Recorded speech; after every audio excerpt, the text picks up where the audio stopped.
حسبنا الله ونعم الوكيل، نعم المولى ونعم النصير. فأعوذ بالله من الشيطان اللعين الرجيم. بسم الله الرحمن الرحيم.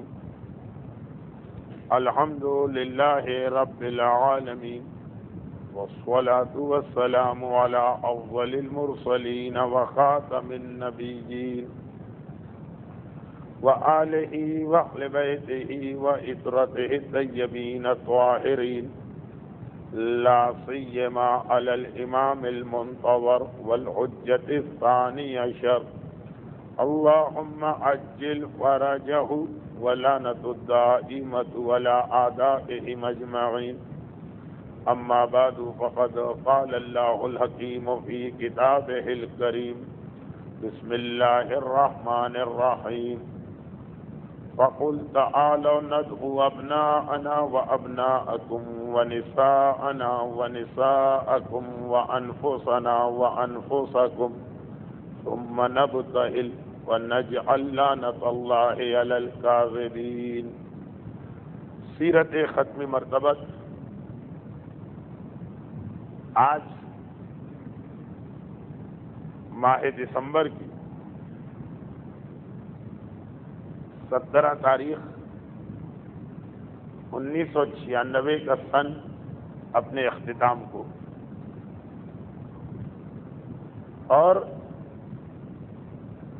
اس سال کی آخری گفتگو. یاد دہانی کے لیے یہ بتا دیا جائے کہ 12واں سال اس بابرکت ذکر کو چل رہا ہے، تو یہ 12ویں سال کی آج آخری گفتگو ہے، جس کے بعد تقاریر کی تعداد 179 یا 179 ہو جائے گی. یہ تقریر نمبر 179. موجودہ سال کی یہ 13ویں تقریر ہے.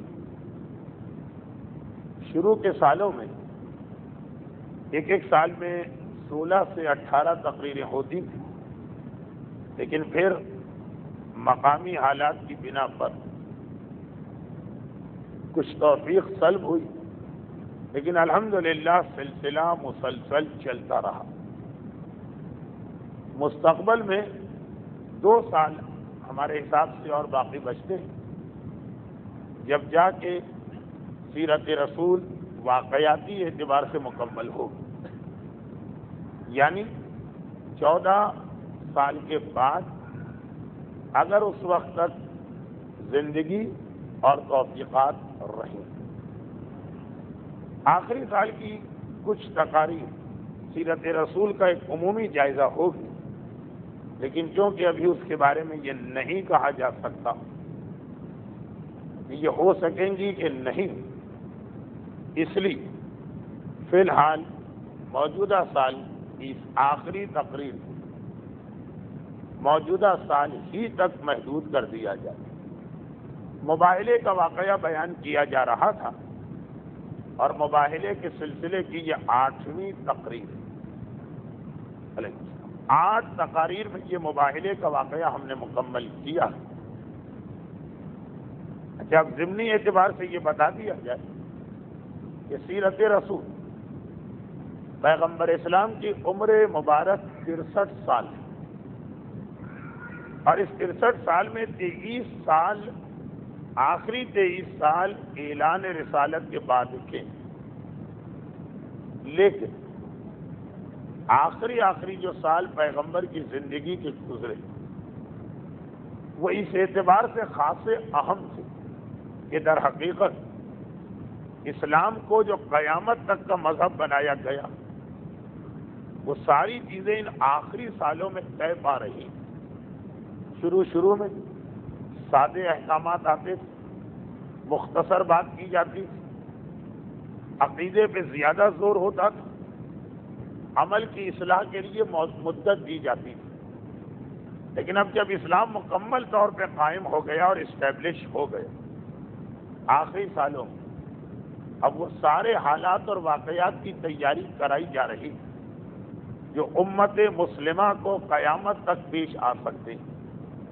اور چونکہ آفتاب رسالت بظاہر دنیا کی آنکھوں سے پوشیدہ ہونے جا رہا، تو اس کی جانشینی کا مسئلہ بھی آخری سالوں میں بار بار بیان ہو رہا۔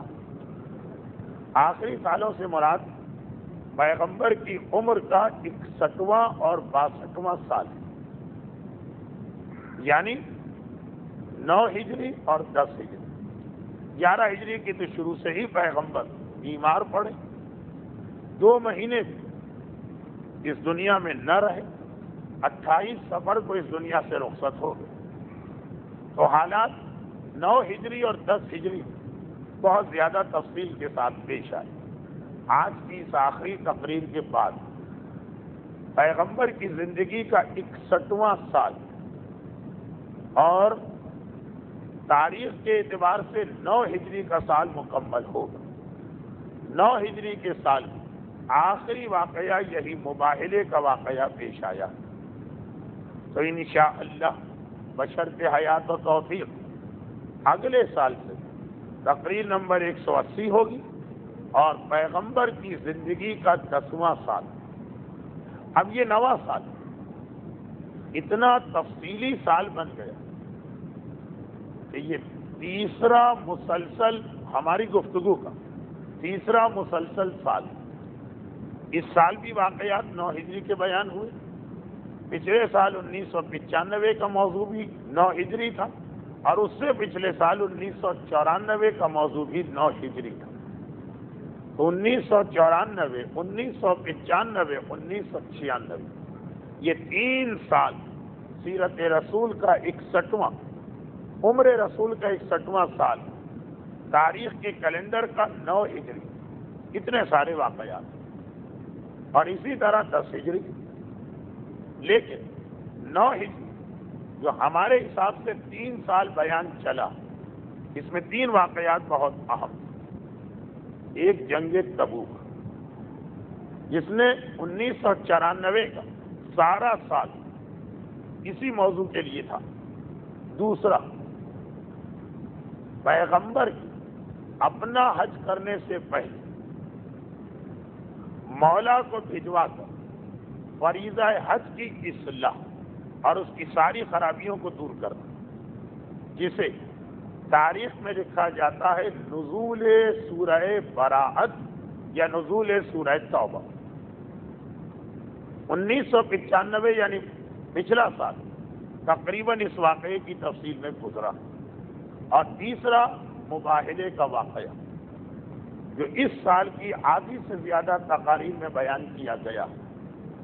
تو 9 ہجری یہ 3 بڑے اہم واقعات پیش آئے، اور تینوں واقعات اگر اس میں ضمنی بہت ساری دوسری ہدایتیں تھیں، لیکن تینوں واقعات کا مرکزی نقطہ ایک بات ہے، اور وہ یہ کہ اپنے بعد اپنے وسیع اور جانشین یعنی میرے مولا کا مسلسل امت مسلمہ سے تعارف، اور اس کے حوالے سے منافقین کے نفاق کا پردہ چاک کرنا۔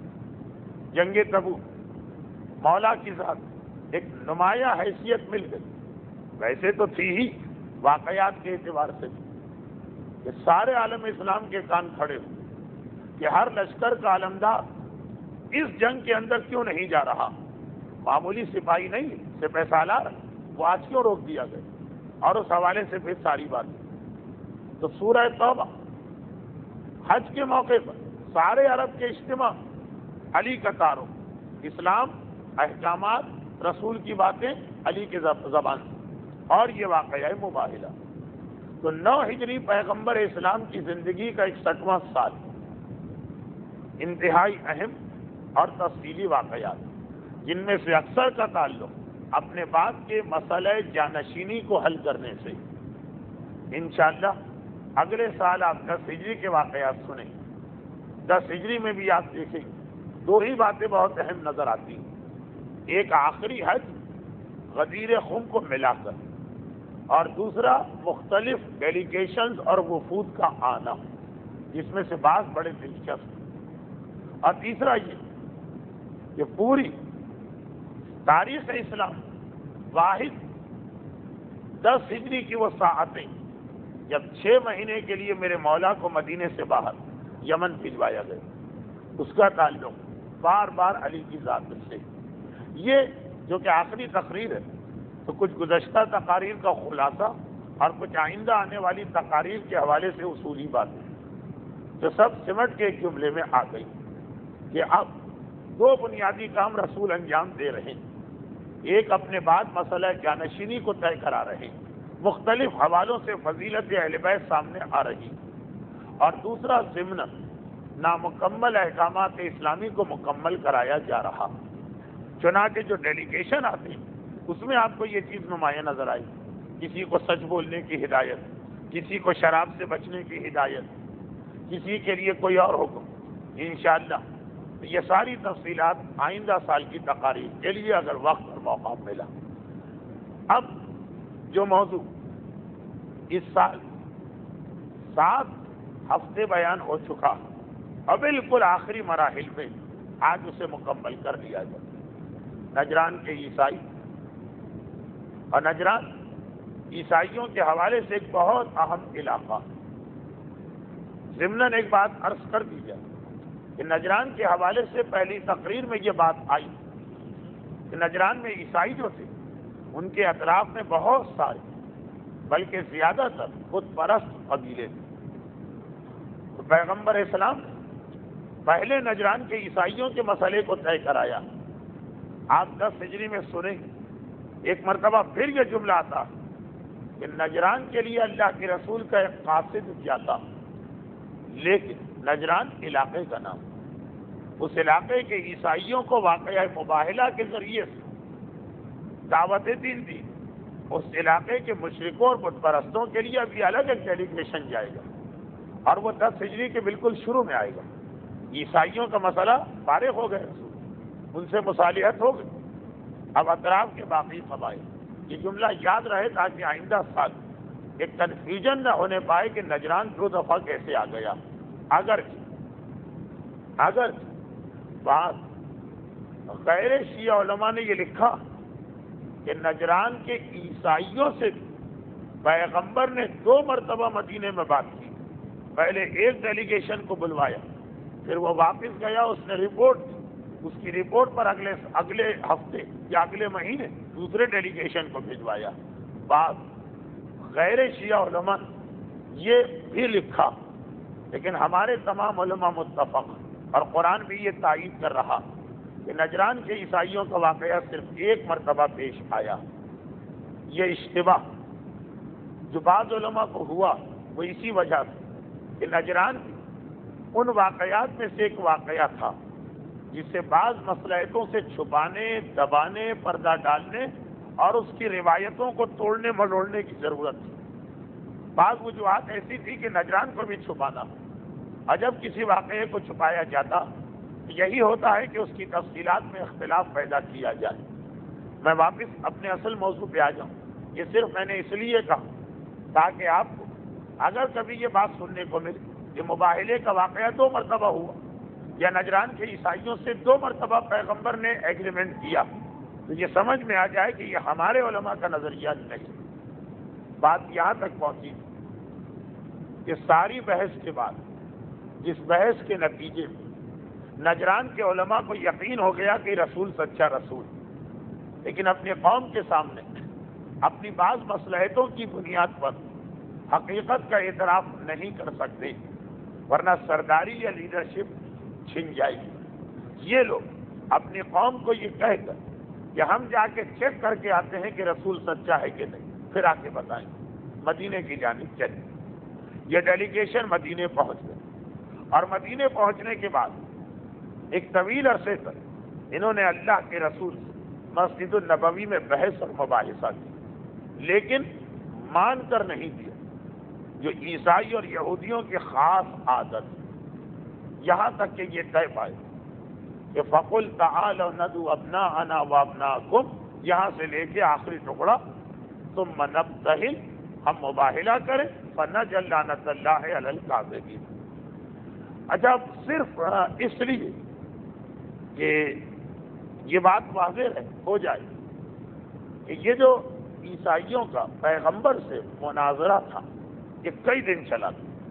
مجھے یاد ہے کہ میں نے اس سلسلے کی شروع کی تقاریر میں یہ عرض کیا تھا کہ علماء اسلام تقریباً متفق ہیں کہ سورہ آل عمران کی شروع کی 80 آیتیں جو ایک ساتھ نازل نہیں ہوئی یا الگ الگ کر کے آئی ہیں، شروع کی 80 آیتیں وہ نجران کے عیسائیوں کی وجہ سے نازل ہوئی.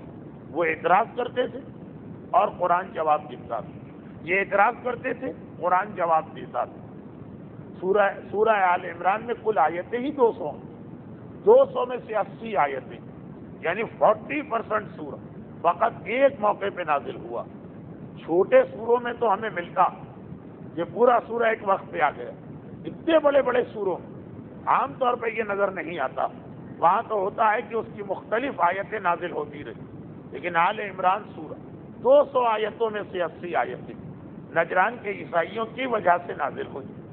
میں نے یہ بھی عرض کیا کہ 80 آیتوں کا نازل ہونا یہ بتا رہا کہ یہ مناظرہ خاصا لمبا اور خاصا دلچسپ ہوگا الگ الگ اوقات.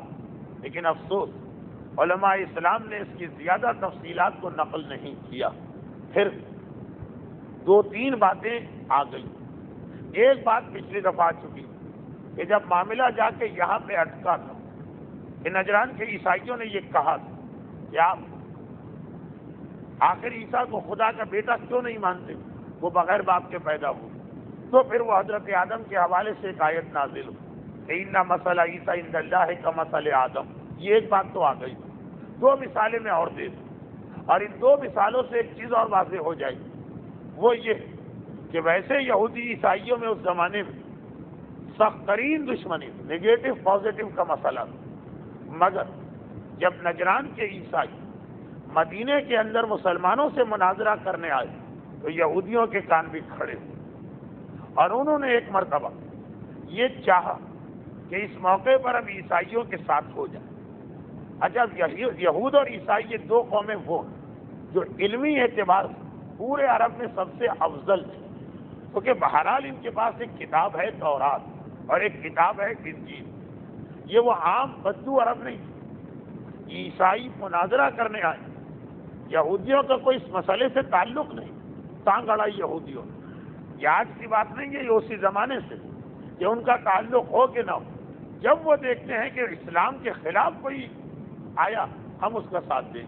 چنانچہ اس نجران کے عیسائیوں کے مسئلے میں بہت کم مومنین کرام کے علم میں ہے، لیکن یہ تاریخ میں لکھا کہ اس مسئلے میں یہودیوں نے آ کر نجران کے عیسائیوں سے کہا ہم تمہارا ساتھ دیتے ہیں اور اب ہم تمہارے ساتھ چل کر اس پیغمبر سے مختلف قسم کے سوالات کریں گے، یا ہم تمہارا ساتھ دے کر تمہارے ساتھ چل کر اس پیغمبر کو کنفیوز کریں گے. چنانچہ یہ جو اسی آل عمران کی آیت نمبر 79 ہماری تقریر کا نمبر ہے 179، آیت نمبر خالی 79 یہ اسی وقت نازل ہوئی کہ جب نجران کے عیسائیوں سے کچھ یہودی آ کے ملے اور ان کو لے کے پیغمبر کے پاس پہنچے اور ایک مرتبہ پیغمبر پر ایک ایسا اعتراض کیا، اعتراض نہیں، پیغمبر کے بارے میں ایک ایسا سوال کیا کہ جس سے یہ ظاہر ہو رہا کہ یہ رسول کو ویسا ہی سمجھ رہے ہیں جیسا بہت پہلے جب اعلان رسالت ہوا اس کے شروع کے سالوں میں کفار مکہ نے سمجھا تھا. بالکل شروع جب اسلام مکے میں پھیلنا شروع ہوا تھا اس وقت ایک مرتبہ کافر پیغمبر کے پاس یہ پیشکش لے کے آئے کہ دیکھو تم نے دعوی نبوت کیا، اس کا مقصد کیا ہے؟ شاید تمہیں بادشاہت چاہیے، ہم تمہیں بادشاہ بنانے کو تیار ہیں. شاید تمہیں دولت چاہیے، ہم ہر قسم کی دولت سونے اور چاندی کے ڈھیر لگانے کو تیار ہیں. شاید تمہیں کسی اچھی لڑکی سے شادی کرنا ہے، خوبصورت عرب کی حسین ترین لڑکی کا نام لو، ہم تمہاری شادی کروا دیں گے. اور پیغمبر کا وہ تاریخی جملہ کہ اگر میرے ایک ہاتھ پہ سورج رکھ دیا جائے اور دوسرے ہاتھ میں چاند رکھ دیا جائے تب بھی میں پیغام حق کی تبلیغ سے نہیں رکوں گا. یہ دولت کا لالچ، وہ عورت کا لالچ، وہ لیڈری کا اور سرداری کا لالچ بہت پہلے کفار مکہ یہ بات کر چکے اور شروع کی تقاریر میں یہ بات آ چکی. آج اتنے سالوں کے بعد گھوم کر جب پیغمبر دنیا سے رخصت ہونے کے قریب ایک مرتبہ اس سے ملتی جلتی بات پھر کی. اچھا کفار مکہ کے پاس کوئی دین نہیں, شریعت نہیں, انہوں نے سوچا کہ دولت چاہیے ہوگی یا عورت چاہیے ہوگی یا حکومت چاہیے ہوگی, مگر ان دین کے علاوہ ایک چسکا اور بھی ہے جو انسان کو چاہیے ہوتا. پچھلے جمعے 13 دسمبر انجمن خدام القرآن کا جو ہمارا صبح کا درس ہوتا ہے اس میں یہ موضوع آ گیا. موضوع نہیں بتا رہا ہوں, میں بتا رہا ہوں کہ جو بے دین اسے پتا ہے کہ 3 چیزیں ایسی ہیں جو آدمی کو گمراہ کرتی, دولت, عورت, حکومت. لیکن جس کو دین کے بارے میں معلومات اسے پتا ہے چوتھی چیز, اور وہ ہے مذہب کی لیڈرشپ. یہ بھی ایک چسکا جسے مذہب کی کرسی کا مزہ آ جائے. سیاست کی کرسی کیا حیثیت رکھتی ہے مذہب کی کرسی کے مقابلے میں, یہ چیز کافروں کے ذہن میں نہیں آئی, ان کے پاس مذہب کا وہ تصور نہیں. یہ چیز یہودی اور عیسائی مل کے بات کر کے آئے اور رسول سے بات کی, کیونکہ یہودی علماء اسی چسکے میں مبتلا تھے. وہ اپنے عوام کو حقیقت تک نہیں آنے دینا چاہتے, اس لیے کہ ان کو مذہبی لیڈرشپ چاہیے. اور عیسائی علماء بلکہ نجران کے تو ان علماء نے راستے میں اقرار بھی کیا. اب انہوں نے پیغمبر کو بھی اپنا جیسا سمجھا. سورہ آل عمران کی آیت نمبر 79 وہ کب نازل ہوئی؟ اسی نجران کے واقعے میں, جب ایک دن یہودی اور عیسائی مل کے مدینے میں آتے ہیں, نہیں مسجد النبوی میں آتے ہیں, اور آنے کے بعد یہودی یہ سوال کرتا اور نجران کے عیسائی اس کی تائید کرتے کیا ہے بنی اسماعیل کے رسول پیغمبر کو انہوں نے بنی اسماعیل کا رسول تو مان لیا تھا, شاید آپ بھی یہ چاہتے ہیں کہ جس طرح حضرت عیسیٰ نے لوگوں سے اپنی عبادت کروائی لوگ آپ کی عبادت کریں, شاید آپ کو بھی یہ چاہیے. کفار مکہ کا ذہن وہاں تک نہیں گیا, وہ دولت و عورت و حکومت تک رہ گئے. انہوں نے کہا شاید آپ کو عبادت کا چسکا لگ گیا. جیسا یہودی حضرت عیسیٰ پر الزام لگاتے کہ عیسیٰ نے سارا چکر چلایا تھا اپنی عبادت کے لیے کہ لوگ ان کو خدا مانتے, اور عیسائی کہتے ہیں یہ حقیقت ہے وہ تھے ہی خدا. بہرحال دونوں اس پہ متفق. عیسائی کہتے ہیں عیسیٰ خدا تھے اس لیے عبادت کر. یہودی کہتے نہیں تھے, اپنے آپ کو خدا کہلوایا, جبکہ ہمیں پتا ہے دونوں باتیں جھوٹی. اب انہوں نے آ کر کہا کہ اے بنی اسماعیل کے رسول, شاید تم بھی یہ چاہتے ہو کہ جس طرح عیسیٰ کی عبادت کی جاتی ہے اس طرح تمہاری عبادت کی جائے. دیکھیے عبادت سوائے خدا کی اور کسی کی نہیں ہوتی. اور ہماری پچھلی تقریر 8ویں امام کے ایک مناظرے کے حوالے سے جملہ گزرا. امام نے کہا عیسیٰ نماز روزے میں کچے, اور اس وقت جا کے جو بات کہی تھی اس کو دہرانا نہیں چاہتا ہوں. پیغمبر کا جسم کام ہوتا اور ایک مرتبہ کہا معاذ اللہ من ھذا, میں اللہ کی پناہ مانگتا ہوں اس چیز, میں اللہ کا بندہ ہوں, اللہ نہیں, میں اس کا بندہ ہوں, خود خدا نہیں. اور انتظار کرو میرا پروردگار ان قریب اس کے بارے میں کچھ کہے. اور وہ آیت نمبر 79 نازل, ما کان لبشر ان یؤتیہ اللہ الکتاب والحکم والنبوۃ ثم یقول للناس کونوا عبادا لی من دون اللہ. ہرگز حق حاصل نہیں, یہ آیت کا ترجمہ. ما کان لبشر, کسی بشر کو یہ حق حاصل نہیں کہ ان یؤتیہ اللہ, اللہ اسے عطا کرے, الکتاب کتاب, والحکم حکمت, والنبوۃ نبوت, ثم پھر یقول للناس, وہ لوگوں سے آ کے کہنے لگے کونوا عبادا لی, تم میرے بندے بن جاؤ, میری عبادت شروع کر دو من دون اللہ, اللہ کے علاوہ. سورہ آل عمران کی آیت نازل ہوئی. نجران اور کے عیسائی اور مدینے کے باقی ماندہ بچے کچے یہودیوں کے اشتراک سے ہونے والے اعتراض کے جواب, جملہ لمبا ہو گیا. ان دونوں نے مل کے ایک اعتراض کیا کہ شاید یہ سارا چکر معاذ اللہ آپ نے اس لیے چلایا, دولت نہیں چاہیے, وہ تو کفار دے چکے تھے, عورت نہیں چاہیے, حکومت نہیں چاہیے, عبادت چاہیے. یہ آیت نازل. خبردار, کسی انسان کو یہ حق ہی حاصل نہیں اور ہمارا رسول تو پہلے ہی کہہ چکا ہے معاذ اللہ من ھذا، میں اللہ کی پناہ میں جاتا ہوں اس تصور سے۔ یہ بھی اسی نجران کے عیسائیوں کی طرف سے کیا جانے والا اعتراض۔ سورہ آل عمران کی آیت نمبر 65، آیت نمبر 65 یہ بھی اسی موقع پہ نازل ہوئی، اور یہ بھی ایک ایسی عجیب آیت کہ جس میں یہودی اور عیسائی مل گئے، بلکہ یہاں تو نام بھی لکھا، ابو رافع نامی ایک یہودی نجران کے عیسائیوں کے پاس گیا اور کہا ہم اور تم چل کر آج معاذ اللہ اس محمد کو ذرا سا پریشان کرو۔ دیکھیے بات کس انداز سے ہو رہی ہے، ایک ایسا سوال کر کہ جس کا جواب وہ کس طرح سے دے۔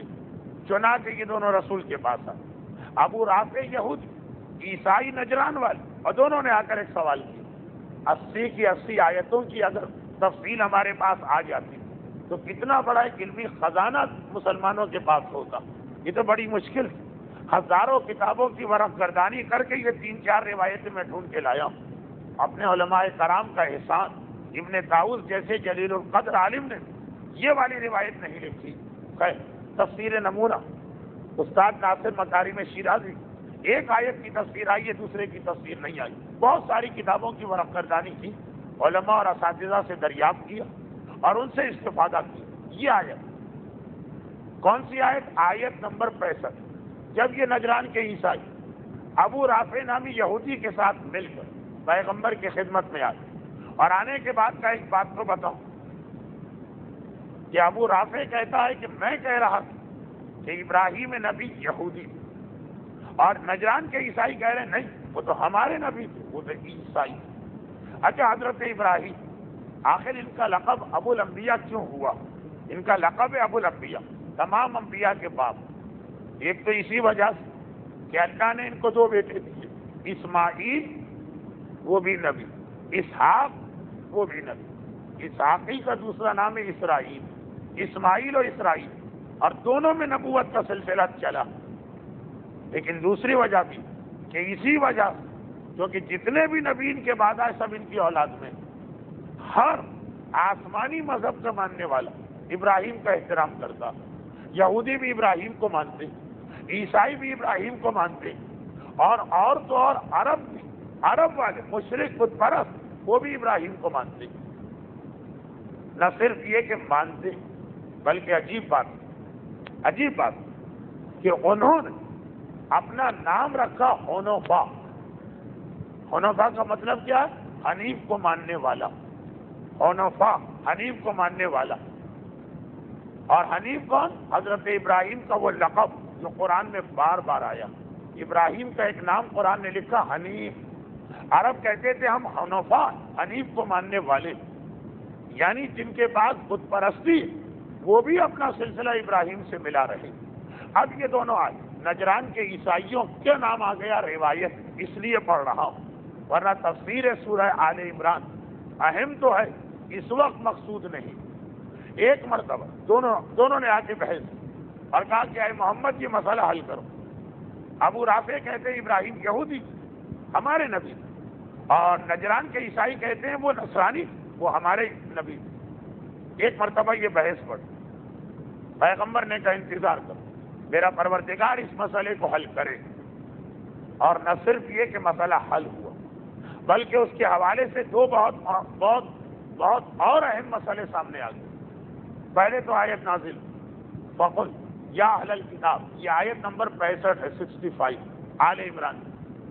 اے رسول کہہ دو، اے اہل کتاب، لما تحاجون فی ابراہیم، تم لوگ بحث کیوں کرتے ہو ابراہیم کے بارے میں؟ لما تحاجون فی ابراہیم، تم ابراہیم کے بارے میں بحث کیوں کرتے؟ ما انزلت التوراۃ والانجیل وانزلت التوراۃ والانجیل من بعدہ، ارے تورات بھی ان کے بعد نازل ہوئی، انجیل بھی ان کے بعد نازل ہوئی، افلا تعقلون، کیا تم اتنی عقل نہیں رکھتے ہو کہ یہودیت کا مذہب بعد میں آیا، مذہب بعد میں آیا تو ابراہیم یہودی کیسے بن سکتے؟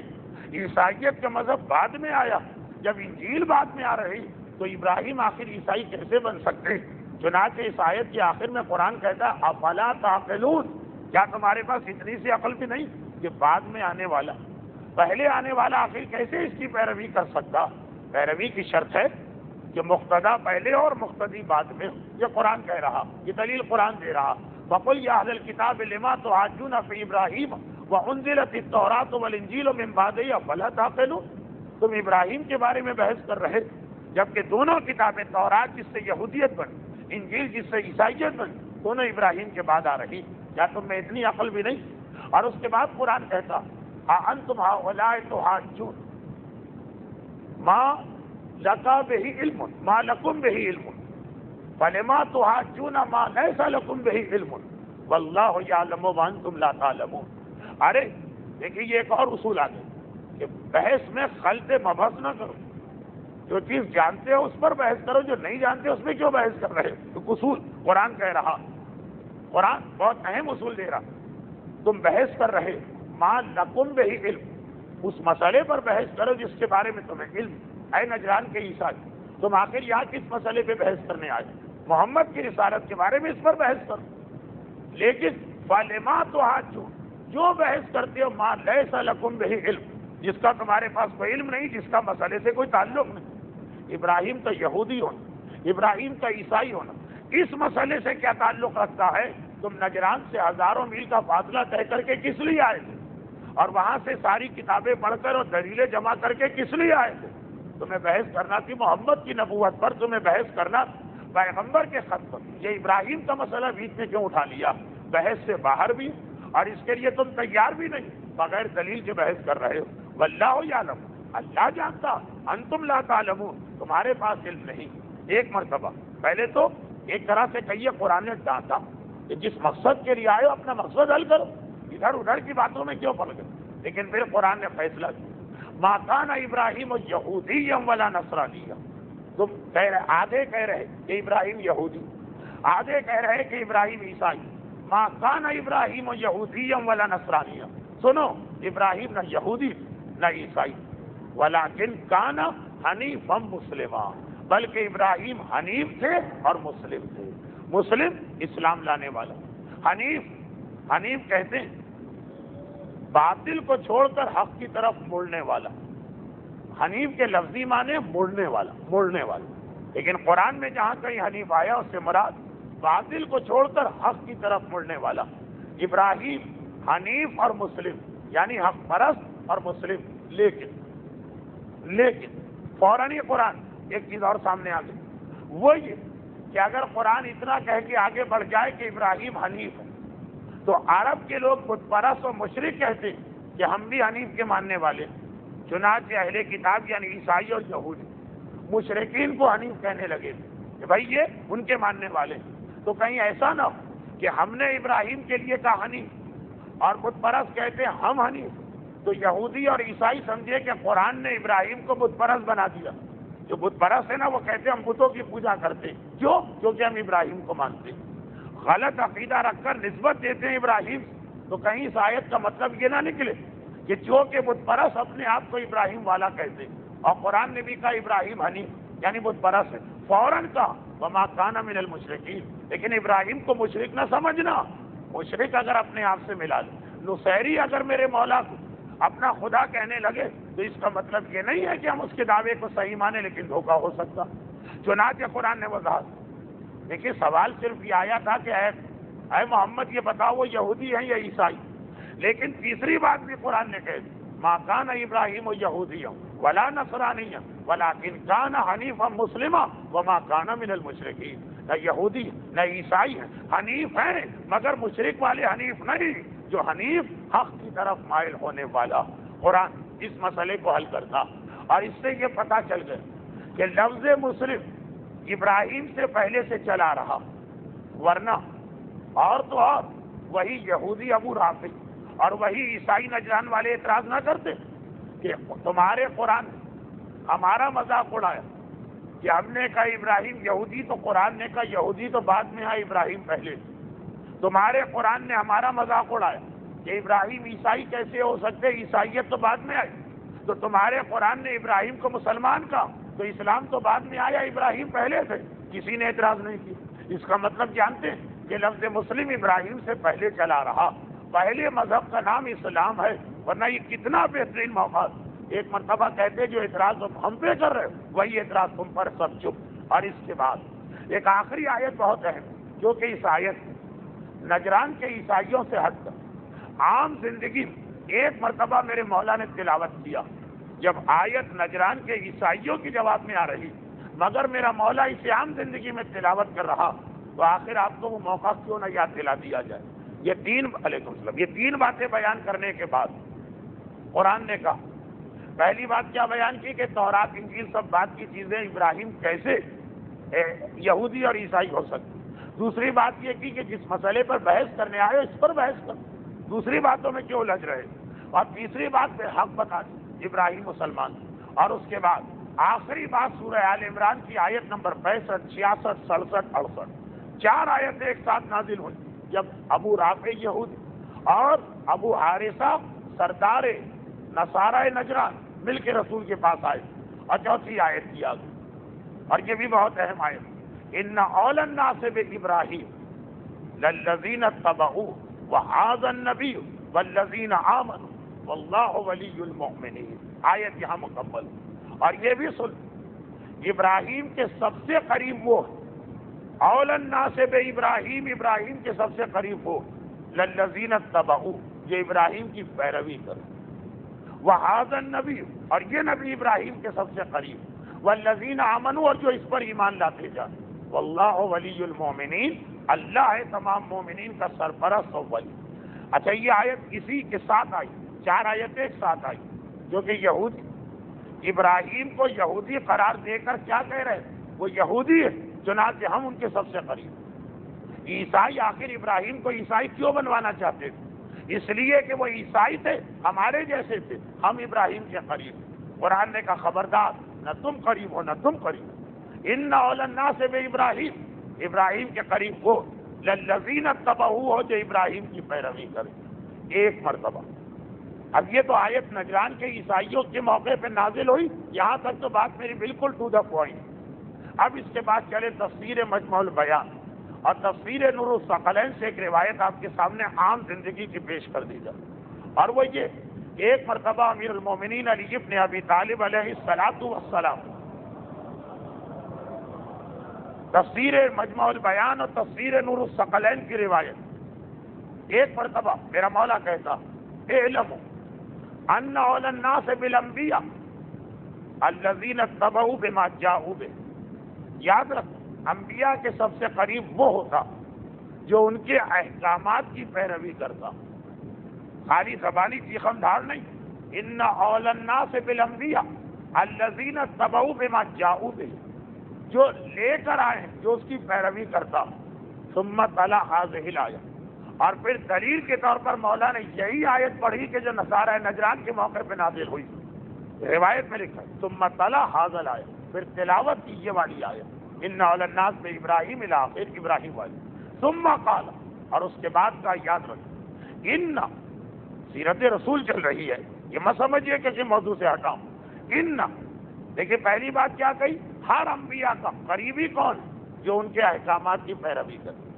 پھر یہ آیت کہ قرآن نے ابراہیم کا قریبی قرار دیا، للذین اتبعوہ، جو پیروی کر رہے ہیں، ثم، اس کے بعد وہ بات کہی جو سیرت رسول کا خلاصہ، پوری سیرت رسول کا خلاصہ یہ جملہ بھی بن سکتا، ثم قال ان ولی محمد صلی اللہ علیہ وآلہ من اطاع اللہ وان بعدت لحمتہ وان عدو محمد صلی اللہ علیہ وآلہ من اصلہ وان قربت قرابتہ۔ بس یہ دو جملے، یہ دو باتیں پہلے، اس کے بعد کا یاد رکھو، یاد رکھو، پیغمبر کا، خاص ہمارے پیغمبر کا نام لو، رسول کا ولی وہ جو اللہ کی اطاعت کرتا ہے، چاہے بعدت لحمت ہو، چاہے اس کا گوشت و خون رسول سے بہت دور، چاہے وہ رسول سے کوئی رشتہ داری اور قرابت نہیں رکھتا ہے لیکن وہ رسول کا دوست، وَإِنَّ عَدُوَّ محمد صلی اللہ علیہ وآلہ، اور رسول کا عدو وہ ہے من اصلہ، جو اللہ کا عصیان و نافرمانی کرتا، وَإِنْ قَرَبَتْ قَرَابَتُهُ، چاہے رشتے میں ان کا کتنا ہی قریب کیوں نہ ہو۔ رسول سے رشتہ داری، غیر معصوم کی بات کر رہا ہوں، نہیں چلتی۔ اگر اللہ کے نافرمان ہو، رسول سے بہت دور، ابو لہب کی مثال سامنے، اور اگر اللہ کی اطاعت تو رسول سے اتنا قریب کہ من اہل البیت کی منزل پہ آ جاتے ہو۔ ایک اصول بتا دیا اسی نجران کے عیسائیوں کے واقعے کے حوالے سے کہ نبی کے قریب آواز لگانے، نعرہ بازی کرنے، خالی بات چیت کرنے، گرمی گفتار سے نہیں ہوتا، اطاعت اور اتباع سے ہوتا۔ جو وہ حکم لے کر آ گئے اس حکم کی پیروی کرنا۔ یہ تو میں نے 2 مثالیں آج کی تقریر میں پیش کی، شاید نئے آنے والے نہ سمجھ پائیں کہ بات کیا ہو رہی تھی۔ بات یہ ہو رہی تھی کہ نجران کے عیسائی جب آج تو ایک مرتبہ بیٹھے بیٹھے فیصلہ نہیں ہو گیا مسئلے، انہوں نے اچھی طریقے سے بحث کی اور ایسی بحث کی کہ یہودی بھی آگے ان کی مدد کرنے کے لیے، اور یہودیوں اور ان کے مشترکہ اعتراض رسول پہ ہونے لگے، کبھی علمی اعتراض جیسے ابراہیم کا مسئلہ، اور کبھی ذات پر حملے والے اعتراض جیسے وہ مسئلہ کہ شاید تم نے نبوت کا سارا چکر معاذ اللہ عبادت کے لیے پھیلایا، اور کبھی وہ آدم اور عیسیٰ والا مسئلہ۔ 80 آیتیں سورہ آل عمران کی نازل ہوئی، اور آخر میں جب مان کے نہیں تھے تو قرآن نے کہا آؤ ابناءنا و ابناکم ونساءنا و نساءکم وانفسنا و انفسکم، تم اپنے بیٹوں کو لاؤ ہم اپنے بیٹوں کو، تم اپنی عورتوں کو لاؤ ہم اپنی عورتوں کو، تم اپنے نفسوں کو لاؤ ہم اپنے نفسوں کو، ثم نبتہل، پھر مباہلہ کریں۔ مباہلہ کسے کہتے ہیں یہ سلسلے کی پہلی تقریر میں آ چکا، باقی چیز بہت جلدی جلدی 2-4 بات۔ اپنا انا، انفسنا، نساءنا، تینوں جمع کے صیغے اور مضاف، اور عربی زبان کا قانون کہ جب جمع کا صیغہ اضافت میں چلا جائے تو وہ استغراق کے معنی دیتا، یعنی اس کے معنی ہوتے کل، کل۔ اپنا آنا یعنی اپنے تمام بیٹوں کو لاؤ، نساءنا اپنی تمام عورتوں کو لاؤ، انفسنا اپنے تمام نفسوں کو لاؤ۔ چنانچہ یہ خود ایک دلیل بنا، اگر کہا جاتا کسی ایک بیٹے کو لے آؤ، کسی ایک عورت کو لے آؤ، کسی ایک نفس کو لے آؤ، پیغمبر جس کو بھی لیتے باقی لوگوں کے بھی داخل ہونے کی گنجائش تھی آیت۔ قرآن نے کہا جتنے بیٹے سب لے آؤ، تو اب جتنے رسول لائیں گے وہی رسول کے بیٹے کہلائیں گے، اس کے علاوہ کوئی نہیں۔ جس کو رسول لائیں گے وہی نساء رسول میں شامل ہونے کا اہل ہے، اس کے علاوہ کوئی نہیں۔ کیونکہ لفظ یہ ہے کہ سب کو لاؤ، اور 2 ہی آئے۔ آپ نے کسی سے کہا جائیے اپنے سارے گھر والوں کو لائیے، 2 ہی کو لے کے آ گئے۔ آپ نے کہا کہ میں نے تو حکم دیا تھا سب کو لاؤ، کہے گا یہی سب سے میرے گھر میں یہی 2 آدمی اور کوئی ہے ہی نہیں۔ تو جب قرآن کہہ رہا سب کو لاؤ اور لائے جا رہے ہیں تو، مگر وہاں بھی ایک مسئلہ، یہی فخر الدین رازی کا اعتراض اور یہی اس کا جواب۔ فخر الدین رازی کہتا عربی میں 2 بیٹوں کے لیے لفظ ابنا آتا ہی نہیں ہے، ابنا تو جمع کا صیغہ ہے 3 سے زیادہ۔ بات یہی کہ اگر فقط یہی 2 بیٹے آتے تو پھر چوتھے امام سے 12ویں امام تک اس آیت سے باہر چلے جاتے، انہیں بھی اس آیت میں رکھنا، اور جو 2 بیٹے اس وقت تھے انہیں بھی رکھنا، تو لائے 2 کو، صیغہ آ گیا جمع کا۔ جس طریقے سے کسی بھی معاہدے میں ایک چیز طے پاتی، یہ معاہدہ کر رہا ہوں کہ یہ چیز میں آپ کو دیتا ہوں لیکن مجھے اور میری اولاد کو استعمال کہا، اس سے مطلب یہ کہ جو اولاد ابھی ہے، جو اولاد بعد میں ہے، سب اس میں داخل ہو گئے۔ بہت جلدی جلدی میں آگے بڑھ رہا ہوں، ورنہ تو آیا مباہلہ پورے کچرے کی مقتضی ہے، اور ہمارے علماء اور ذاکرین الحمدللہ اس پر محنت بھی بہت کی۔ دوسری بات، کچھ اس میں ذاکری کے نقطے ہیں اور کچھ اس کے اندر علمی باتیں۔ دوسری بات، پیغمبر نے میدان مباہلہ ترتیب وہی رکھی جو آیت کی ترتیب۔ آیت میں پہلے اپنا آنا ہے، پیغمبر حسنین کو آگے لے کے چلے، درمیان میں نساء آنا ہے، زہرا درمیان میں، آخر میں انفسنا ہے، علی بالکل آخر میں۔ جو ترتیب آیت کی ہے وہی ترتیب پیغمبر کے عمل کی۔ گویا اشارہ ہو رہا کہ جو قرآن کہتا ہے رسول وہ کر کے دکھاتے ہیں، یعنی جیسا کسی کا جملہ کہ خدا نہ خواستہ اگر پورا قرآن دنیا سے مٹ جائے پھر بھی ہم بنا لیں گے رسول کا عمل دیکھ کر، تو جو وہاں پہ آیت میں ترتیب ہوتی ہے وہی پیغمبر کا عمل کا طریقہ ہوتا، اور یہ پتہ چل گیا جو رسول کرتے حکم خدا سے کرتے ہیں، مباہلہ سے لے کے اب یہ ساری زندگی کا اصول۔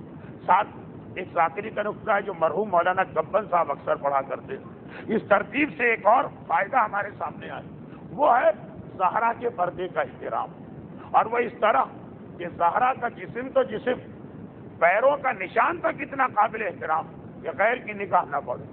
چنانچہ زمین اور زمین کے اندر جو رہتے ہیں، جسے قرآن نے کہا تحت الثری، تحت الثری یعنی زمین کے نیچے، وہ بھی زہرا کے نقش قدم کو نہ دیکھ، پہلے رسول کے پیر کا نشان، پیچھے زہر آ رہی ہیں اس کے اوپر زہرا کے پیر، اور پیچھے علی آ رہے ہیں اس پر علی کے پیر، یعنی ایک طرف زہرا کے پیر کا نشان زمین کے اندر رہنے والوں سے چھپایا جا رہا، دوسری جانب زہرا کے پیروں کا نشان زمین سے لے کے آسمان تک والوں سے چھپایا جا رہا۔ نبوت اور امامت کے قدموں کے درمیان زہرا کے نقش قدم کو پوشیدہ کر دیا گیا۔ یہ بھی اس میں بات واضح ہو کہ علی کو جب نفس رسول قرار دے دیا گیا، اب رسول اگر کائنات سے افضل ہے تو علی بھی خود بخود کائنات سے افضل ہو گئے، چاہے اس میں نبی ہو چاہے اس میں غیر نبی۔ اس میں ایک اور بات بھی واضح ہو گئی، وہ یہ کہ بنیادی طور پر ایک عورت کے 3 رشتے ہوتے ہیں۔ ہمارے معاشرے میں 4 ہیں لیکن بنیادی 3: بیٹی، بیوی، ماں۔ بہن کا رشتہ ثانوی رشتہ ہے، بنیادی یہ 3 رشتے۔ اور اس وقت زہرا جو اس مباہلے کے میدان میں جا رہی، وہ تینوں رشتوں کی نمائندگی کر رہی، اس لیے کہ کسی کی بیٹی بن کے جا رہی اور کسی کی بیوی بن کے جا رہی اور کسی کی ماں بن کے جا رہی۔ عورت کے حوالے سے جتنے اصلی رشتے وہ سب ایک مرتبہ زہرا کی ذات میں جمع ہو گئے۔ یہ بھی یاد رکھیے، یہ تینوں رشتوں میں بھی ایک ترتیب، عورت پہلے بیٹی ہوتی، اس کے بعد بیوی ہوتی اور اس کے بعد ماں ہوتی۔ یہ تینوں قابل احترام رشتے اس وقت زہرا کی ذات میں اس مختصر سے قافلے کے اندر جمع کر دیے گئے۔ اس آیت نے یہ بھی بتا دیا کہ حسنین رسول کے بیٹے، چنانچہ ہمارے سامنے 2 روایتیں، ہارون کے دربار 7ویں امام سے پوچھا گیا، مامون کے دربار میں 8ویں امام سے پوچھا گیا۔ ہارون نے جب پوچھا تھا 7ویں امام سے کہ آخر آپ لوگ اپنے آپ کو کس دلیل سے فرزندان رسول کہتے، تو 7ویں امام نے یہ نہیں کہا تھا کہ ہم نہیں کہتے، کہا تھا یقیناً ہم کہتے کیونکہ ہم ہیں فرزند رسول۔ اور اس کے لیے 3 دلیلیں دی۔ پہلی دلیل سورہ انعام کی آیت نمبر 84 کا، یہ جو قرآن کہہ رہا وَكَانَ مِن ذُرِّيَّتِ داؤد وسلیمان وأیوب ویوسف وموسیٰ وہارون وَكَذَلِكَ نَجْزِي الْمُحْسِنِينَ وزکریا ویحییٰ وعیسیٰ والیاس کل من الصالحین۔ کیا ابراہیم کی اولاد داؤد بھی ہیں، سلیمان بھی ہیں، ایوب بھی ہیں، یوسف بھی ہیں، موسیٰ بھی ہیں، ہارون بھی ہیں، اور ہم اسی طرح سے نیکوکار کو جزا دیتے، اور زکریا بھی ہیں اور یحییٰ بھی ہیں اور عیسیٰ بھی ہیں اور الیاس بھی ہیں، کل من الصالحین، ان میں سے ہر ایک صالح ہے۔ تو سوال کرتے ہیں 7ویں امام کہ کیا عیسیٰ باپ کی طرف سے ابراہیم کی اولاد میں تھے؟ یعنی ماں کی طرف سے؟ کہا جس طرح عیسیٰ ماں کی طرف، اور دیکھیے مطابقت نجران کے واقعے سے ہو رہی، وہ بھی عیسیٰ کے ماننے والے آئے تھے۔ جس طرح سے عیسیٰ ماں کے رشتے سے ابراہیم کی اولاد بن سکتے ہیں، اسی طرح سے ہمارے جد حسنین ماں کے رشتے سے رسول کی اولاد بن سکتے ہیں۔ ہارون نے کہا میرا اطمینان نہیں ہوا، کوئی اور دلیل؟ کا سورہ آل عمران کی آیت نمبر 59 فَقُلْ تَعَالَوْا نَدْعُوا أَبْنَاءَنَا وَأَبْنَاءَكُمْ، یہی آیہ مباہلہ تلاوت کی کہ قرآن نے اس میں ہمیں ڈائریکٹ، پہلی آیت میں انڈائریکٹ رسول کا بیٹا قرار دیا ماں کے ذریعے سے، یعنی بیٹی کے ذریعے سے۔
اس سے شادی کرنا چاہتا ہوں، تو راضی ہوگا؟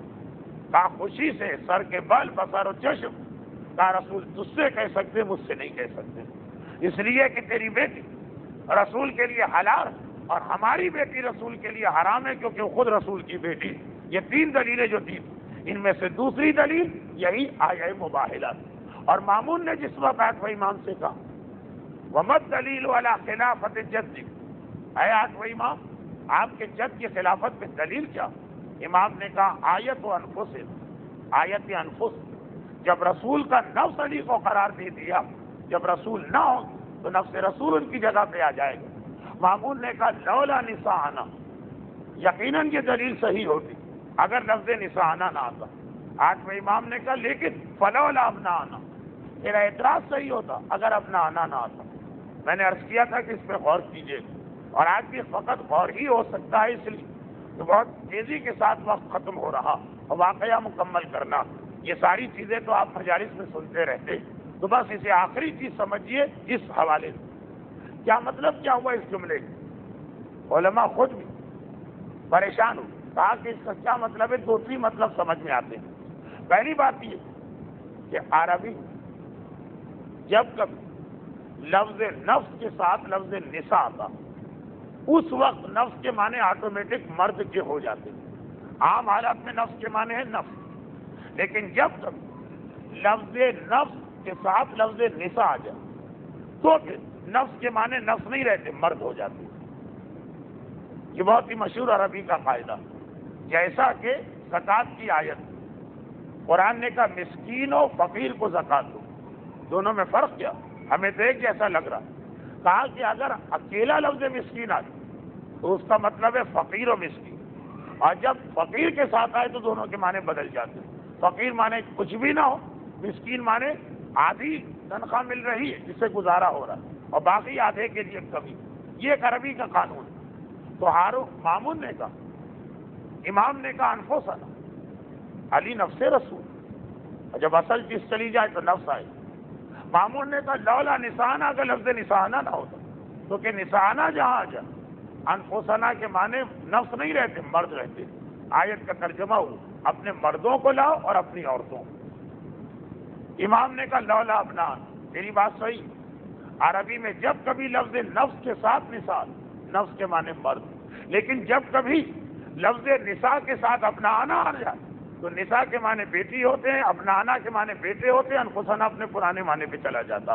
یہ عربی قانون ہے، بہت تیزی سے میں نے بیان کیا، پتہ نہیں کتنا آپ سمجھے کتنا نہیں سمجھے، کیسے موجود ہے بعد میں سن لیجیے۔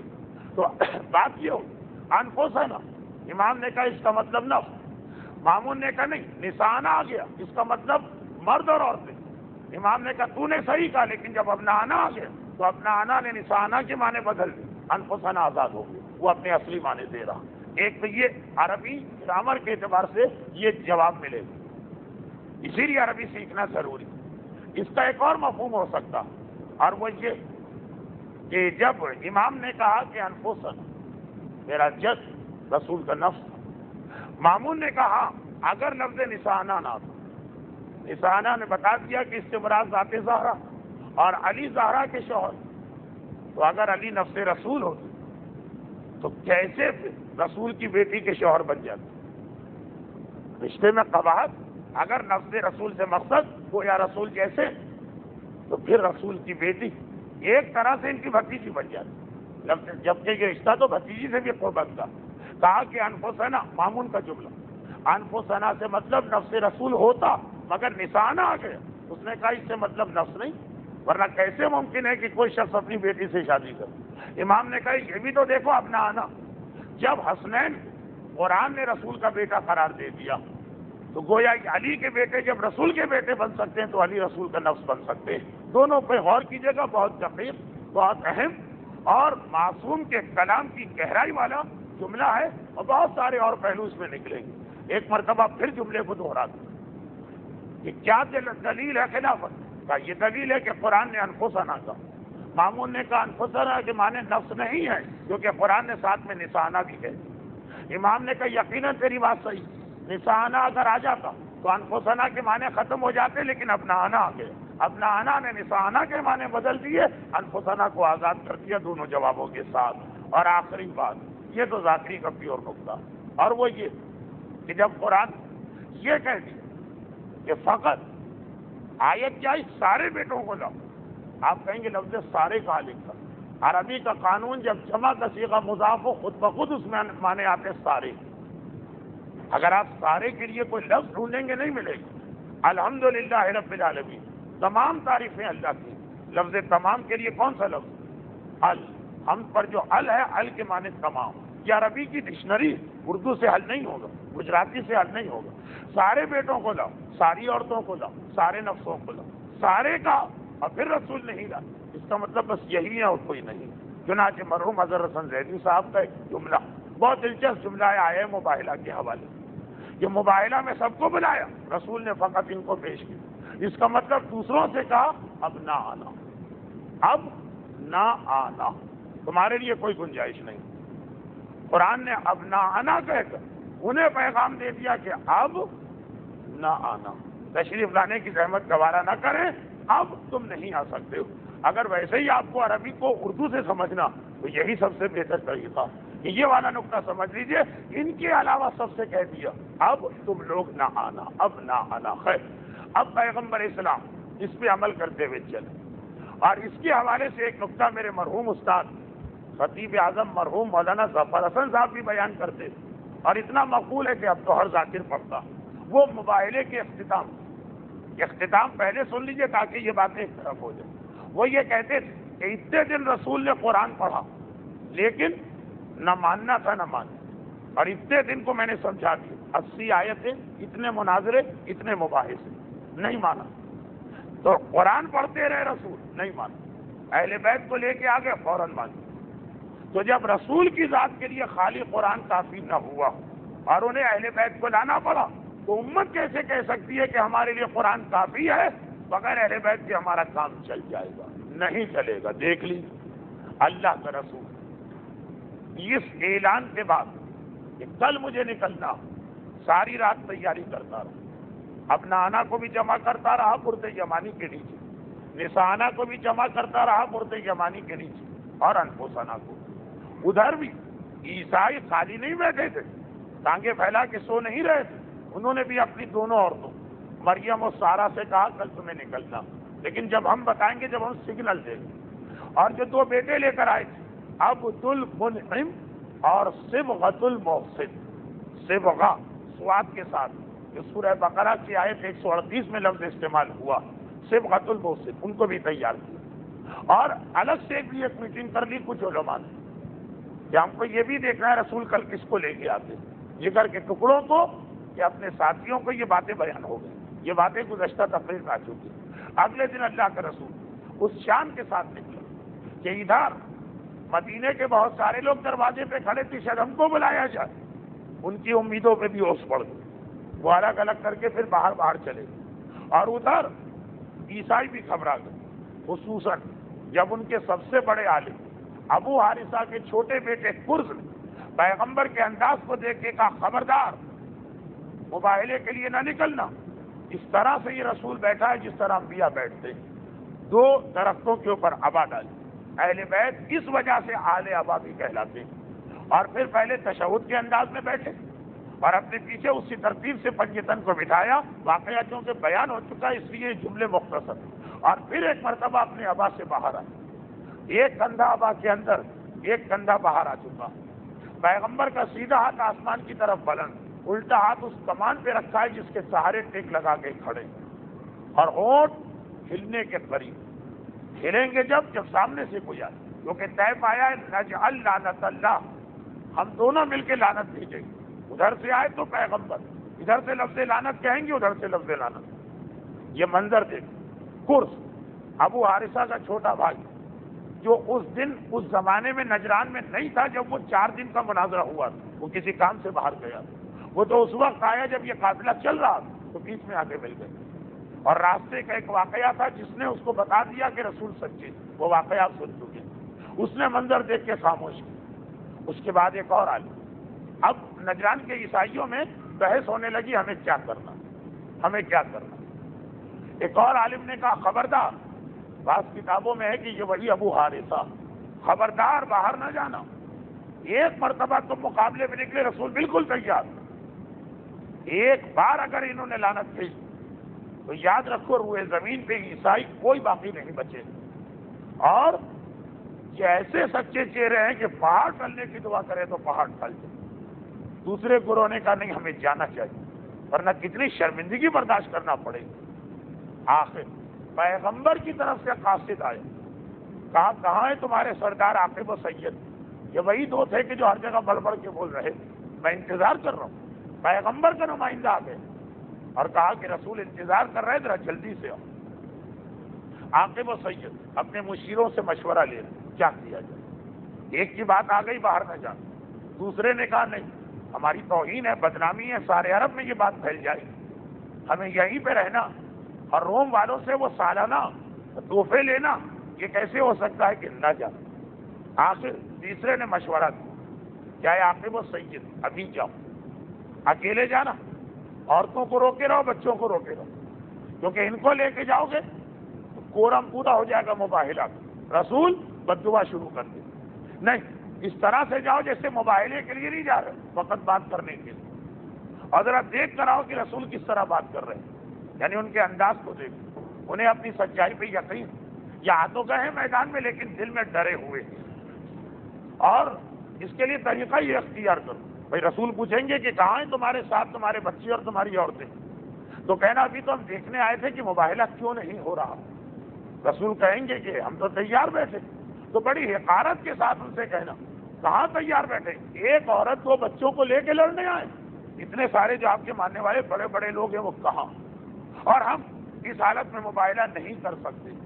اس طرح کوئی بہانہ بنا کے آ جانا اور ساتھ میں چیک بھی کر لینا رسول کو پورا یقین ہے اپنے بارے میں، یا ذرا دل میں ڈرے ہوئے، ذرا دل میں شک ہو تو آدمی کی زبان، چہرے کا رنگ، بولنے کا طریقہ سب بدل جاتا ہو۔ چنانچہ عاقب و سید نکلے، پھر وارننگ دے کر بچوں سے کہا خبردار تم نہ آ جانا ہمارے پیچھے، عورتوں سے کہا تم آگے نہ بڑھنا ورنہ تاثر یہ ملے گا کہ مباہلہ شروع ہو گئے۔ رسول تو پوری طرح تیار، ایک ہاتھ کمان پر ایک ہاتھ آسمان کی طرف بلند۔ ایک مرتبہ عاقب و سید پیغمبر کے قاصد کے ساتھ چلے، یہاں پہ یہ بات ہے، پیغمبر کے قریب پہنچے، پیغمبر نے بظاہر حیرت ظاہر، کہاں مباہلہ، کہاں ہے اپنا آنا، وہ اپنا انسانا اور نساءکم، اکیلے آ رہے ہیں، کہا ابھی ہم مباہلہ شروع کرنے نہیں آ رہے، ہم تو پوچھنے آ رہے ہیں کہ آپ کیوں مباہلے کے لیے تیار نہیں، یہ بات ان پہ ڈالی۔ پیغمبر نے کہا میں تیار، تو کہاں ہے آپ کے ساتھ، فقط ایک عورت تو دو بچوں کے ساتھ کہیں مباہلہ ہوتا، اور یہ دیکھیے دور دور، پچھلی تقریر میں بھی تفصیل سے کہا تھا آج اشارت کہ باقی سب لوگ کونے کونے ہوتے ہوئے وہاں پہنچ چکے تھے، دیکھیے یہ سب بڑے بڑے لوگ، اتنے شان و شوکت والے لوگ، ان کو لے کے آپ کیوں نہیں آ رہے۔ پیغمبر نے پورے اعتماد کے ساتھ کہا کہ یاد رکھو جو سب سے زیادہ میرے قریب اور جو سب سے زیادہ اللہ کے قریب، اس روئے زمین پر اس وقت ان سے زیادہ اللہ کو کوئی پیارا نہیں، انہی کو لے کے میں میدان مباہلہ میں آیا ہوں، اتنے اعتماد کے ساتھ اس روئے زمین پر اس وقت ان سے زیادہ اللہ کسی کو پسند نہیں کرتا، اس لیے یہ میدان مباہلہ میں آئے۔ سید و عاقب ایک مرتبہ ان کے چہرے کا رنگ بدل گیا، روایت کا جملہ جسم میں تھر تھری پڑ گئی، راشا کاری ہو گئی۔ پیغمبر کا اعتماد روئے زمین پر اس وقت ان سے زیادہ اللہ کے نزدیک کوئی مقرب، کوئی افضل، کوئی قربت رکھنے والا نہیں۔ ایک مرتبہ ان کی حالت ڈگر واپس چل، ابھی ہم بات کر کے آتے ہیں، اصل بات تو ہے کہ بات کیا ہے، اپنا آنا کو لے کے آؤ، نسانہ کو لے کے آؤ، ابھی ہم بات کر کے آتے ہیں۔ واپس جا کے کہا کہ بھائیوں یہ مسئلہ تو بڑا خطرناک لگ رہا ہے، اس رسول کو اپنی سچائی پہ ایسا یقین اور ایسے اعتماد کے ساتھ بول رہا اور ایسی ہستیوں کو لے کے آیا کہ جنہیں دور سے ہم بچہ سمجھ رہے، ان کا چہرہ دیکھتے ہی ہمارا جسم کانپ اٹھا، دور سے بچہ سمجھ رہے تھے، پہاڑ کے پیچھے کھڑے ہو گئے۔ خدا جب کبھی آپ کو مدینہ منورہ لے جائے اور بار بار لے جائے تو اس جگہ کو دیکھیے گا کہ جہاں رسول بیٹھے اور اس پہاڑ کو دیکھیے گا کہ جہاں یہ عیسائی کھڑے تھے، تو سمجھ میں آ جائے گا فاصلہ کتنا تھا۔ وہ بچے ہی ایسے تھے کہ رسول کی بات تو چھوڑو، بچوں کو دیکھتے ہی ہمارا جسم کانپ اٹھا، اب کیا کریں، سمجھ میں نہیں آتا۔ ایک مرتبہ قوم نے کہا لیکن واپس کیسے جائیں، کیونکہ اپنی قوم سے کہہ کر آئے تھے کہ ہم واپس آ کے اطلاع دیں گے کہ کس طرح سے جنگ کرنا۔ کرس وہی آدمی جو شروع میں نہیں تھا، بعد میں ملا، اور اپنے بڑے بھائی سے ایک جملہ سن کر جو میں بیان کر چکا ہوں دل سے مسلمان ہو چکا تھا، وہ اس نے دیکھ لی کہ عاقب و سید مباہلہ کرنا نہیں چاہتے ہیں، ڈر گئے، مگر یہ بھی نہیں کہنا چاہتے ہیں کہ ہم بھاگنا چاہتے ہیں، اپنے اوپر یہ الزام بھی نہیں لگوانا چاہتے۔ ہر ایک آدمی میں اتنا حوصلہ تو نہیں ہوتا نا کہ یہ تہمت اپنے آپ پہ لگوا لے، یہ الزام یا یہ بہرحال لقب، کہا کہ یہ واپس بھی نہیں جانا چاہتے، لیکن مباہلے کی ہمت رہی، دل سے یہ ہار چکے۔ چنانچہ کرس ایک مرتبہ عاقب و سید کے پاس آیا اور کہا دیکھیے میں آپ کا ناصح بن کے آ رہا ہوں، دشمن نہیں، آپ کو صحیح مشورہ دینے آ رہا ہوں، ذرا میرے ساتھ کونے میں چلیں۔ قوم کے سامنے یہ بات نہیں ہو سکتی، دونوں کو لے کے کونے میں گئے اور کہا دیکھیے میں جو بھی کہوں ماننا نہ ماننا آپ کی مرضی، لیکن مجھے اپنا دشمن نہیں سمجھے، میں وہ مشورہ دے رہا ہوں جو آپ کے لیے ذاتی طور پر بھی بہتر ہے اور ساری قوم عیسائیت کے لیے اجتماعی طور پر بہتر ہے، اور وہ یہ اتنے سچے چہرے، اور جیسا آپ نے راستے میں میرے بڑے بھائی سے سنا کہ تورات اور انجیل سے لے کر ہر صحیفہ آسمانی ان کی صداقت پہ اتنی گواہیاں آ چکی، خبردار آپ مباہلہ تو نہ کیجیے، اس بات کا خیال نہ کیجیے کہ قوم کیا کہے گی، مباہلہ تو نہ کیجیے، میرا مشورہ مانیے تو اسلام قبول کر لیجیے، آپ کو دنیا بھی ملے گی اور آخرت بھی ملے گی۔ یہ لوگ تو اپنی جگہ گھبرا رہے ہیں نا کہ دنیا میں ہمارے ہاتھ سے سب نکل جائے، دنیا بھی ملے گی اور آخرت بھی، اور اگر آپ کو دنیا آخرت کا خیال نہیں، فقط دنیا کا خیال، تب بھی میرا مشورہ ہے کہ ان کو مان لیجیے، اگر آپ مباہلے میں آ گئے تو دنیا بھی ختم ہو جائے گی، آپ مارے جائیں گے۔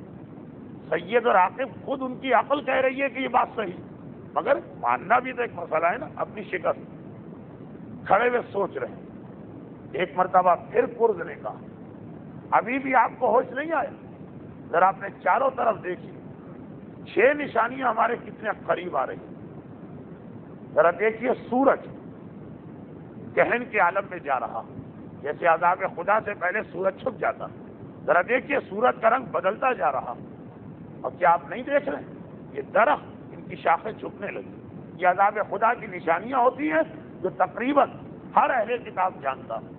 پرندوں کو دیکھیے جو درخت کی شاخوں پہ بیٹھے، وہ درخت سے اتر کے زمین پہ آ چکے اور اپنے سروں کو سجدے میں رکھ کے اپنے پیروں کو زمین پہ پھیلا چکے۔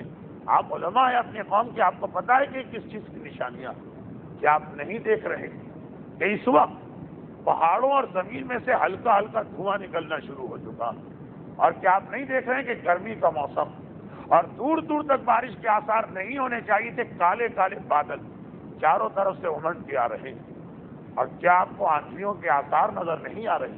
یہ 6 چیزیں جو مباہلہ کے میدان سے ابھی کچھ دور تھی، مگر اتنی دور بھی نہیں کہ انسان کی آنکھ دھوکہ کھا گئی۔ ایک مرتبہ کرز نے جو اشارہ کر کے دکھایا، سید و عاقب نے گھبرا کے دیکھا، واقعا سورج کا رنگ بدلا، آندھیاں چل رہی، شاخیں جھکی، پرندے زمین پہ پروں کو پھیلائے، پروں کو بچھائے اور سر کو سجدے میں رکھے، زمین سے دھواں نکلنے لگا اور چاروں طرف سے کالے کالے بادل آ رہے۔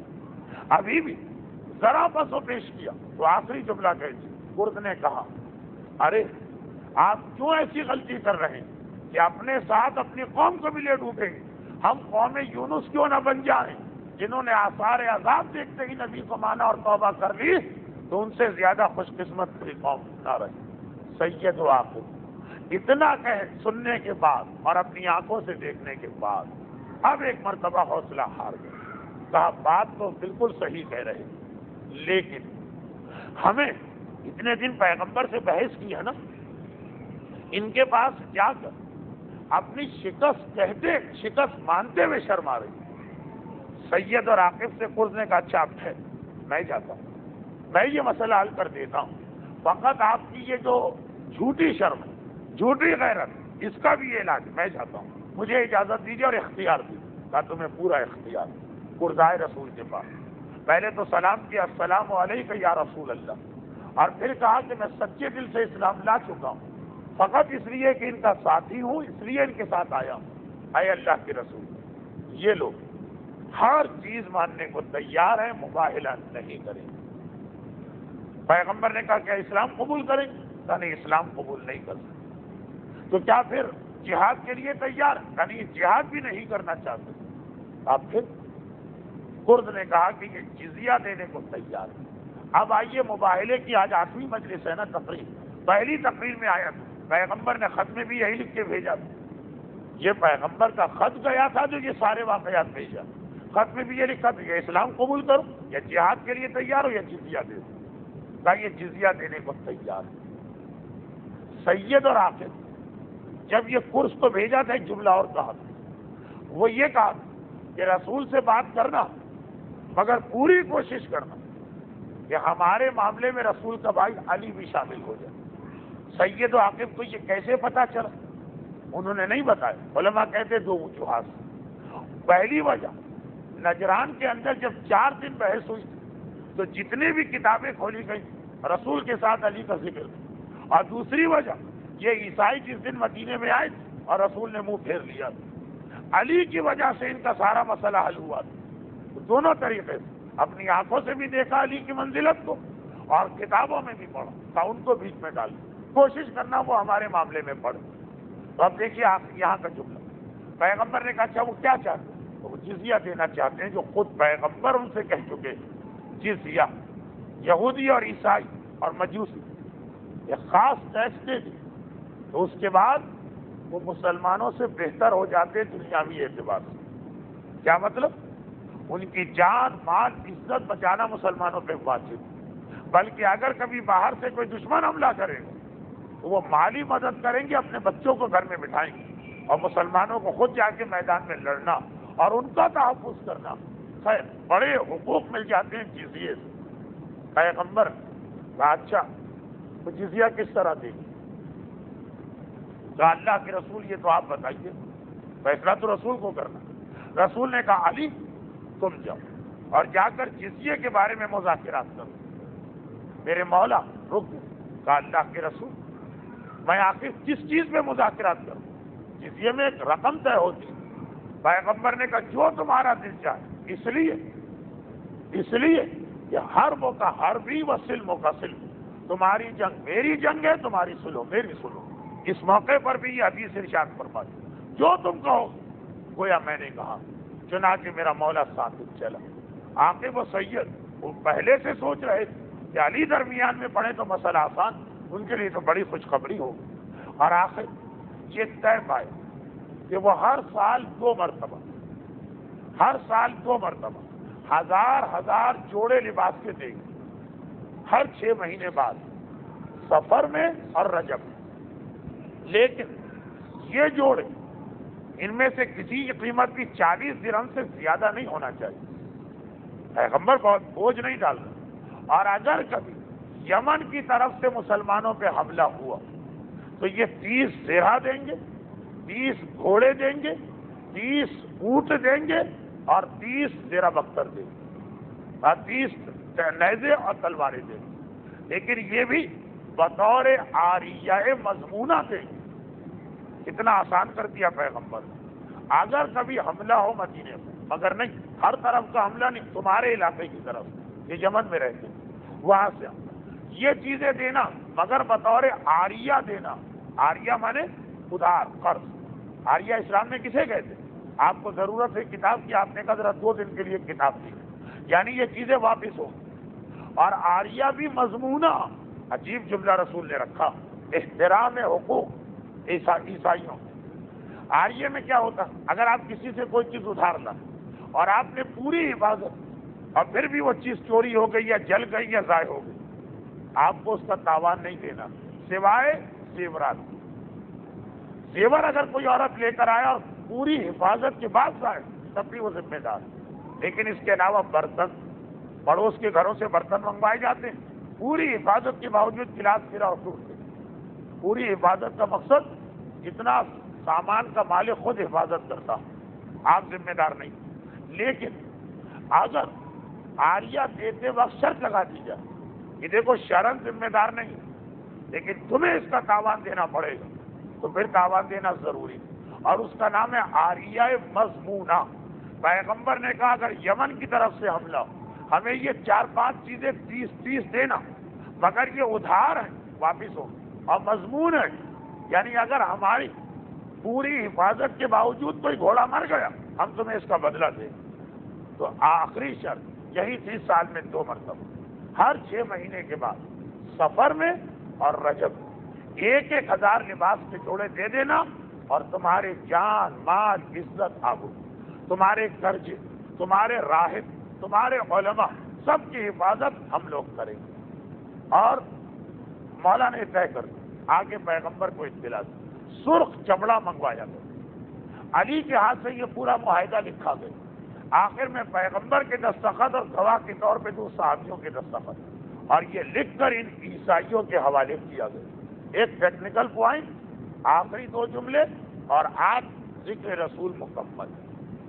ٹیکنیکل پوائنٹ، تاریخ اور روایتوں کو سمجھنا بھی ایک علم ہے جو مراجع ساری زندگی لگاتے ہیں۔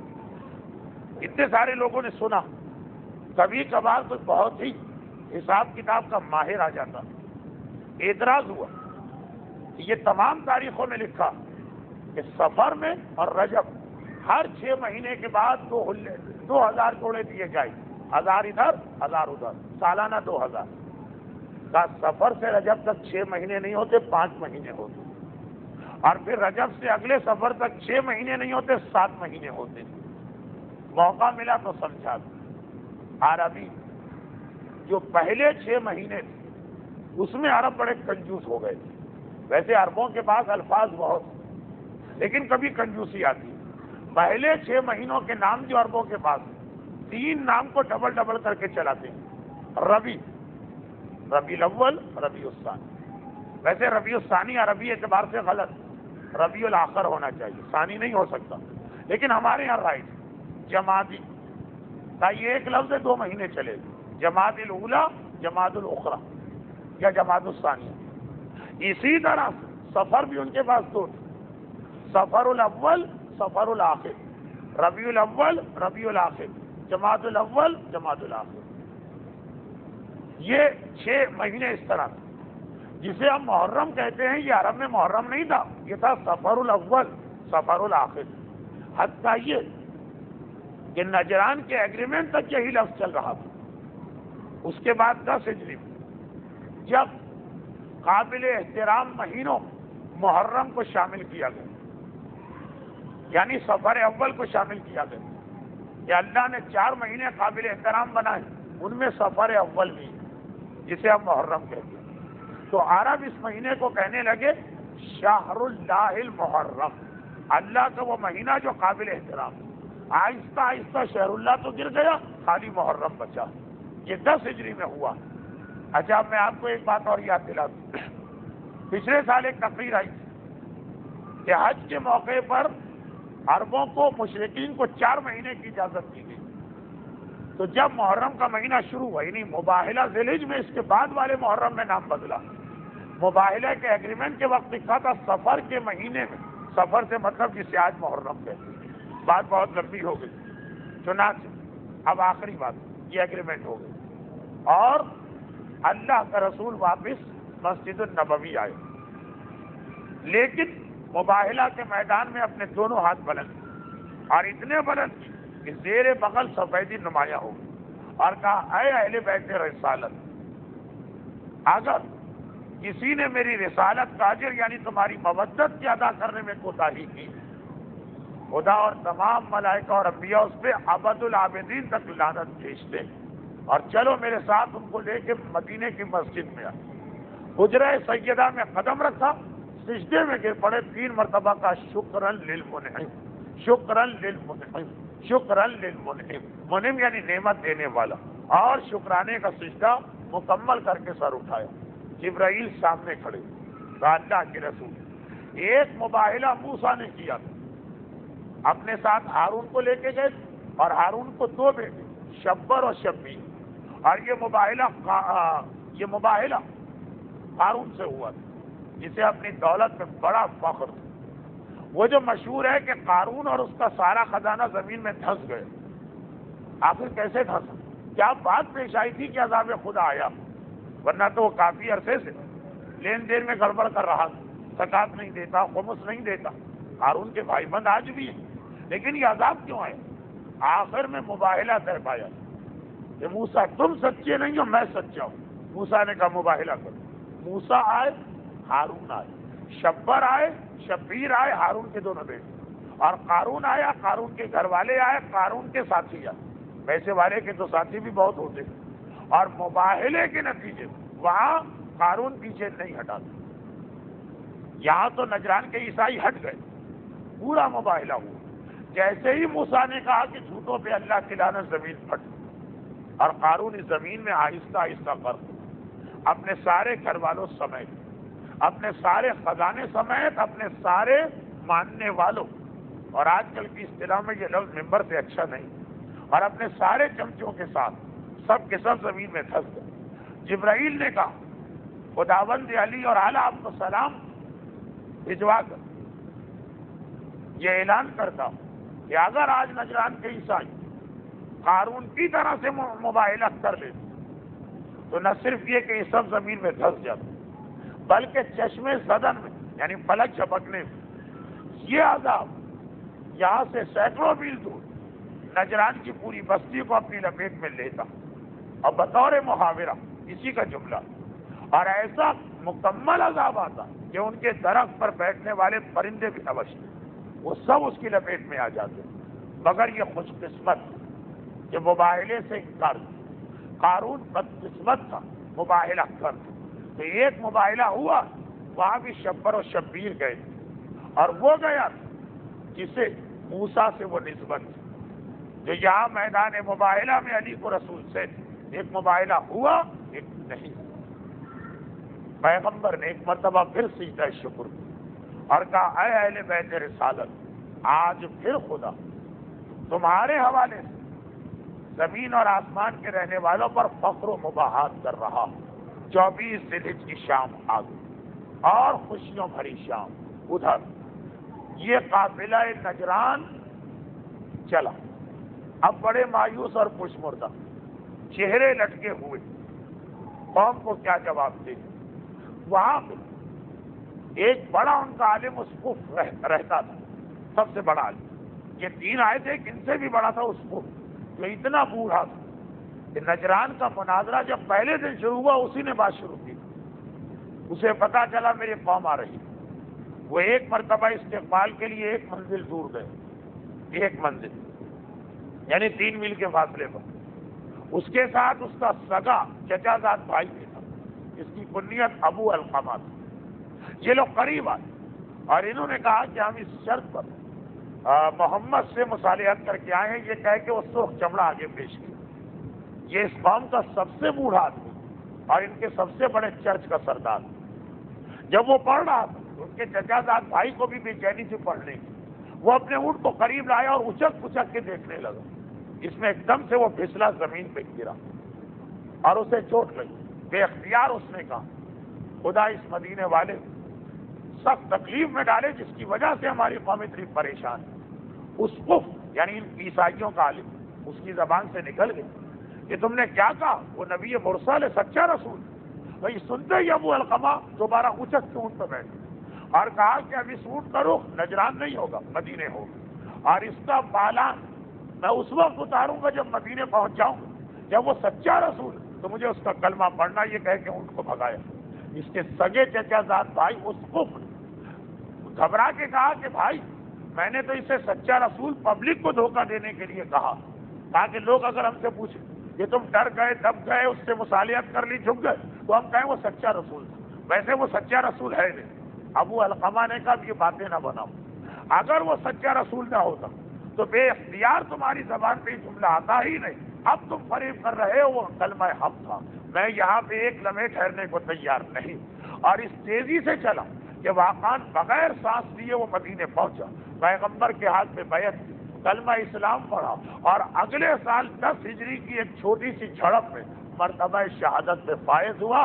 خالی وہ جزیے کی تحریر پڑھتے ہی، کیونکہ یہ لوگ حق کو جانتے تھے، ایک جملہ جو نکلا اس کی وجہ سے پھر ایک مرتبہ ساری تحریر پڑھی، واپس آ واپس آئے تو ساری قوم میں ایک شور تھا کہ یہ کیا ہو گیا. اب ان کو واقعہ سنانا پڑ رہا تھا. اس قوم میں ایک راہب رہتا تھا. بس یہاں بات مکمل. یہ اتنا مقدس انسان کہ یہ کہتا تھا میں دنیا داری سے نفرت کرتا ہوں. اس نے ایک بڑا درجہ بنوایا تھا, اس کا ایک مینار بنوایا تھا. مینار کے اوپر کی منزل میں رہتا تھا اور چاروں طرف سے مینار کو بند کر دیا تھا. اترنے کا کوئی راستہ نہیں. کھانے پینے کی چیزیں ٹوکری میں رکھ کے نیچے رکھی جاتی تھی, اوپر لے جائی جاتی تھی. اور کوئی لوگ سمجھے کہ نہ سمجھے, خاندر کے لوگ تو سمجھ گئے ہوں گے.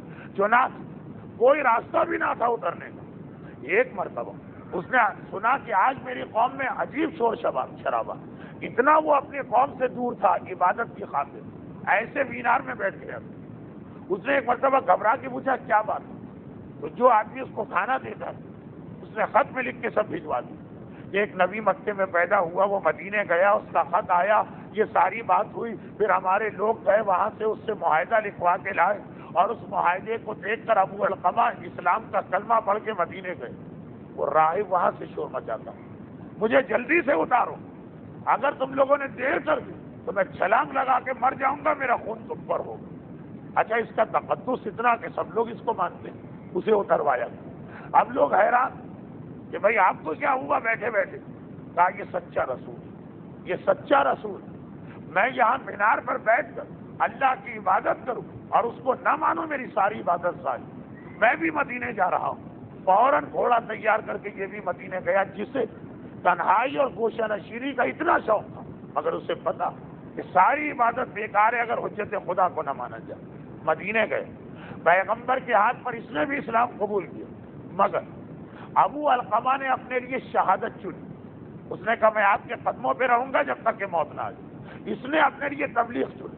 کہا اللہ کے رسول, میری قوم سب گمراہ, انہیں میں مسلمان تو نہیں کر سکتا ہوں, آپ کی محبت پیدا کر سکتا ہوں. مجھے اجازت دی کہ میں اپنی قوم میں جا کے تبلیغ کروں. پیغمبر نے کہا جاؤ, اور تم زیادہ افضل کام پہ جا رہے. یہ کہہ کے اس کو بھجوایا. مگر 1 سال بعد خود پیغمبر کا انتقال ہو گیا. جب یہ واپس آیا, نہیں واپس ہی نہیں آیا, اسے اپنے قوم میں اطلاع مل گئی, ساری زندگی وہاں پہ رہا. یہ پہلے دن کے واقعات ہیں جب نجران کا ڈیلیگیشن واپس پہنچا تھا. راہب کے واقعے کے ساتھ علماء صرف ایک جملہ لکھتے تھے اور نجران کا پورا موضوع مکمل. اس ایک جملے کا پس منظر کیا, میں نے خاصا تلاش کیا, ابھی تک تو نہیں ملا. شاید مل جائے تو آئندہ سال. وہ یہ علامہ مجلسی نے جملہ لکھا. انہوں نے کہا بعد میں عاقب اور سید بھی مدینے آئے اور اسلام قبول کیا. راہب کا آنا, ابو القمہ کا آنا, یہ بتا دیں عاقب اور سید. اگر یہ جملہ صحیح ہے تو اب ان کے لیے غلط لفظ میں استعمال کر رہا ہوں, معاذ اللہ معاذ اللہ. جو اس سارے فساد کی جڑ, سارا مسئلہ ان کی وجہ سے شروع ہوا. لیکن مدینے میں کچھ ایسا دیکھ کے گئے. علامہ مجلسی جیسا محدث غلط جملہ تو نہیں لکھے کہ بعد عاقب اور سید باقاعدہ اسلام قبول کرنے مدینے آئے اور آخر دم تک مدینے میں رہے. نجران کا واقعہ بہت تفصیلات رکھتا. مجالس کے اندر تو جزئی باتیں آتی ہیں, لیکن اپنے بچوں اور نوجوانوں کو یہاں تک واقعہ بتائی کیا ہوا اختتام پر. لیکن اس کے علاوہ اور کوئی جملہ نہیں, کیونکہ یہ جملہ میں نے ڈھونڈا کہ شہزادی نے واپس آتے وقت ہاتھ اٹھا کے عیسائیوں کو دعا دی, یہ نہیں ملا. حتیٰ ابن طاؤس جیسے عالم جنہوں نے واقعہ مباہلہ کے لیے گویا اپنی زندگی صرف کر دی, وہ بھی یہ جملہ نقل نہیں کرتے. یہاں پہ نجران کا واقعہ مکمل. یہ اہل بیت رسالت جن کے ذکر کے ساتھ اس سال سیرت رسول کا ذکر مکمل ہو. ابھی سیرت رسول کا بیان بہت باقی ہے, لیکن اس سال کی آج آخری تقریر انشاءاللہ سال آئندہ ماہ ربیع الثانی کے پہلے منگل سے دوبارہ تقریر نمبر 180 سے گفتگو کا سلسلہ آگے بڑھے گا. اور نجران کی پہلی مہم آج آپ نے سنی عیسائیوں کو. نجران کے علاقے میں جو مشرک, ان کے لیے جو ڈیلیگیشن بھیجا گیا, وہاں سے بیان شروع ہوگا. سن 10 ہجری کے واقعات 2 سال چلیں گے, جیسے 9 ہجری کے واقعات 3 سال چلے. یہ 2 سال چلیں گے اور ابھی ہمیں 12 سال ہو گئے یہ بابرکت ذکر اس ترتیب سے کرتے ہوئے، انشاءاللہ 14 سال بعد جا کے یہ مسئلہ مکمل ہوگا۔ اب آج آخری تقریر ہے اور 4 سوال میرے پاس آئے، مناسب تو نہیں لگتا آپ حضرات کو پہلے ہی اتنی دیر میں نے بٹھایا، لیکن کیا کیا جائے، بلکہ کچھ اور بھی سوال آ گئے۔ اچھا ٹھیک ہے، آخری زحمت میں دے رہا ہوں۔ فی الحال اب 5 مہینے کے بعد آپ سے 1000 جوڑے یمنی لباس کے نہیں مانگوں گا، فقط 1 گھنٹے کا وقت آپ سے لیا کروں گا آج کی حد تک۔ یہ تھوڑی سی زحمت ہے اور چھوٹے چھوٹے سوالات۔ بہرحال جن کے سوال ہوتے ہیں انہیں بڑا دکھ ہوتا ہے کہ مولانا نے ہمارے سوال کو نظر انداز کر دیا۔ پہلا سوال یہ ہے کہ اگر سجدگاہ پر مسجد یا مینار کا نقش بنا اور ہم نے نمازیں پڑھی تو کیا یہ نماز کی قضا کرنا ہوگی؟ جی نہیں، یہ نماز آپ کی درست ہے۔ نقش و نگار بننے سے آپ کی پیشانی اگر سجدگاہ پہ جم رہی تو نقش و نگار بنے رہنے سے کوئی فرق نہیں پڑتا۔ اور یہی اس سوال کا جواب بھی ہے کہ جنہوں نے کہا کہ چٹائی کے مصلی جو مکے اور مدینے میں ہم کو ملتے ہیں اس کے اوپر بھی تصویریں بنی ہوتی ہیں، اور کسی نے کہا کہ قالین کے مصلی جو آج کل آتے ہیں اس کے اوپر بھی خانہ کعبہ وغیرہ کی تصویریں، سب کے اوپر نماز بالکل جائز ہے۔ ایک سوال یہ ہے کہ جو نظر شہزادی کے نام سے منسوب، کیا اسے مرد کھا سکتے ہیں؟ اور اگر نہیں کھا سکتے تو کیوں؟ مرد کھا سکتے ہیں، اس میں کوئی حرج نہیں، البتہ نظر ہو یا صحنک ہو یا تھالی، یہ آسمان سے تو نہیں اتری ہے، کسی مومن کے مال حلال سے تیار کی گئی۔ اگر اس چیز کا مالک راضی نہیں، وہ کہتا ہے شریعت کا مسئلہ ہو کہ نہ ہو، میں راضی نہیں کہ یہ والی نظر کوئی مرد چکے تو اس لیے حرام ہو جائے، کیونکہ جس کا مال ہے، جس کو وہ اجازت دے اس کے لیے حلال ہے، جس کو وہ منع کرے اس کے لیے حرام۔ اگر وہ کہے کہ شریعت کی وجہ سے نہیں، ویسے ہی میں راضی نہیں تو حرام۔ لیکن اگر وہ یہ کہے کہ شریعت میں حرام، اگر حلال ہو تو کھا لو، تو پھر شرعاً ایسا کوئی مسئلہ نہیں۔ یہ تو شہزادی کے نام والی نظر، وہ شہزادی کے ہاتھ سے پکی بھی روٹیاں وہ بھی بہت سارے نامحرموں کو دی گئی اور کھلائی گئی۔ ایک سوال، اگر بچہ فقط ماں کا دودھ پی رہا ہو تو کیا اس کا پیشاب پیخانہ پاک ہے؟ جی نہیں، نجس۔ اور پیخانہ تو اتنا ہی نجس ہے کہ جتنا کسی عام آدمی، پیشاب میں اتنا مسئلہ کہ نجس تو ہے، لیکن اگر صرف ماں کا دودھ پیتا تو 1 مرتبہ پانی ڈالنے سے پاک ہو جائے گا، نچوڑنے کی ضرورت بھی نہیں ہے کپڑے کو۔ کپڑے کی باتیں کہیں بچے کو نہ نچوڑ دیں آپ لوگ، تو نچوڑنے کی ضرورت نہیں ہے کپڑے، اور اگر کپڑے کے علاوہ زمین وغیرہ ہے تو خالی 1 دفعہ پانی ڈال دیں، کپڑا ہے تب بھی 1 مرتبہ پانی ڈال دیں۔ اور اگر بچہ بڑا ہو گیا تو یعنی وہ غذا کھانے لگا تو اس کے پیشاب کا وہی مسئلہ جو بڑے آدمی کے پیشاب کو، یہ پیشاب ہٹا 2 مرتبہ پانی ڈالے، اور کپڑا ہے تو 2 مرتبہ نچوڑ۔ تو نجاست ثابت ہے، لیکن اتنے چھوٹے بچے کا پیشاب پاک کرنے میں ذرا طریقہ آسان کر دیا اسلام نے۔ اس میں مرحوم آقا کوئی کہتے تھے احتیاط واجب ہے کہ یہ لڑکی کے لیے مسئلہ ہے، لڑکا اگر دودھ پیتا بھی تو اس کا پیشاب اتنا ہی نجس مانو جتنا پڑے گا۔ ایک سوال یہ ہے، یہ تو بڑا لمبا مسئلہ ہے، اس کا ممبر سے جواب ممکن نہیں کہ نجاست کی حالت میں قضا روزے رکھنے یا مستحب روزے رکھنے کا کیا مسئلہ۔ بہرحال اگر استحاضہ کی جو اپنی شرعی ذمہ داریاں ہیں وہ ادا کی جا رہی تو یہ سب روزے رکھے جا سکتے ہیں، لیکن تفصیل۔ آخری سوال، کیا واجب غسل کے بعد بغیر وضو کے نماز ہو سکتی ہے یا غسل جمعہ کے بعد بغیر وضو کے نماز ہو سکتی ہے؟ احتیاط سے نام سنیں۔ 3 مجتہدین کہتے ہیں کہ ہر واجب غسل کے بعد اور غسل جمعہ کے بعد بغیر وضو کے نماز ہو سکتی ہے۔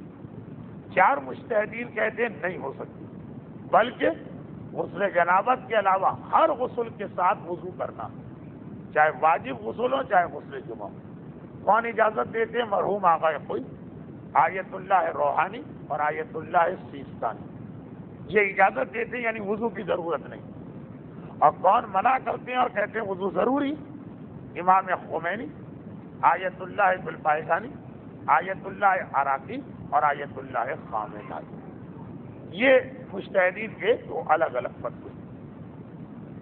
مسائل کو نکال کے جہاں بات پہنچی تھی ربط مسائل، یہ اہل بیت اطہار اور پنجتن پاک جن کی وجہ سے اسلام اتنی زبردست کامیابی میدان مباہلہ میں ہوئی۔ اس کے بعد پیغمبر کی زندگی میں عیسائیت کو کبھی مسلمانوں کے مقابلے میں آنے کی ہمت نہیں پڑی۔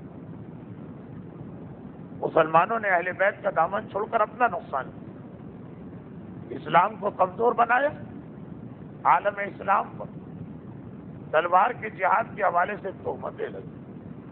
اہل بیت اطہار کا طریقہ اختیار کیا جاتا تو یہ پتہ چلتا کہ کبھی صبر کے ذریعے بھی فتح ہوتی، کبھی زبان ہلائے بغیر بھی کامیابی ہوتی، کبھی مظلومیت کے ذریعے سے بھی انسان کامیاب ہوتا۔ اور پھر یہ تو ماہ شعبان، اس ماہ شعبان اب تک کی جو تاریخ ہے، اب تک وہ اسی چیز کا نام۔ ماہ شعبان کے دو پیغام، 15 کو وہ دنیا میں آ رہا کہ یہ بتا رہا ہے کہ کبھی اسلام کے لیے تلوار چلانا ضروری، لیکن وہ بھی جہاد تلوار سے زیادہ نہیں کرے گا۔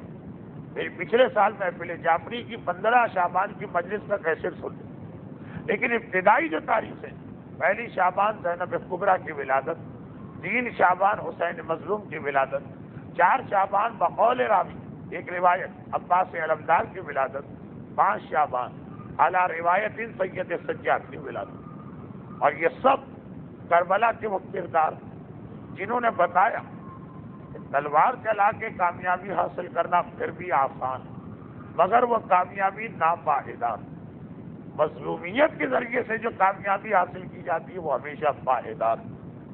زینب کبریٰ کا کوفے و شام کا جہاد ہو، یا سید سجاد کا توق ہتھکڑی اور بیڑی کے ساتھ ہر منزل پہ تعارف اہل بیت، حسین مظلوم کا وہ جہاد ہو کہ جس میں انبیاء اور ملائکہ تک آ گئے تھے کہ ہم آپ کے لیے جہاد کرنا چاہتے، منع کیا گیا، یا عباس علمدار کی ذات ہو جو تلوار چلا سکتے تھے مگر انہی پہ پابندی، پریشانی سے محفوظ فرماؤ۔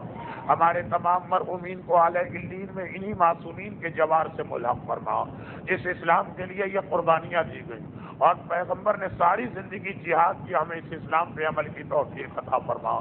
رسول و آل رسول کے یہ محب جو تیری بارگاہ میں خالی ہاتھ بلند کیے ہوئے ہیں، ان کی ساری دعائیں اور حاجتیں قبول فرماؤ، ظہور امام میں تاجیل فرماؤ۔ سورہ فاتحہ کی التماس ہے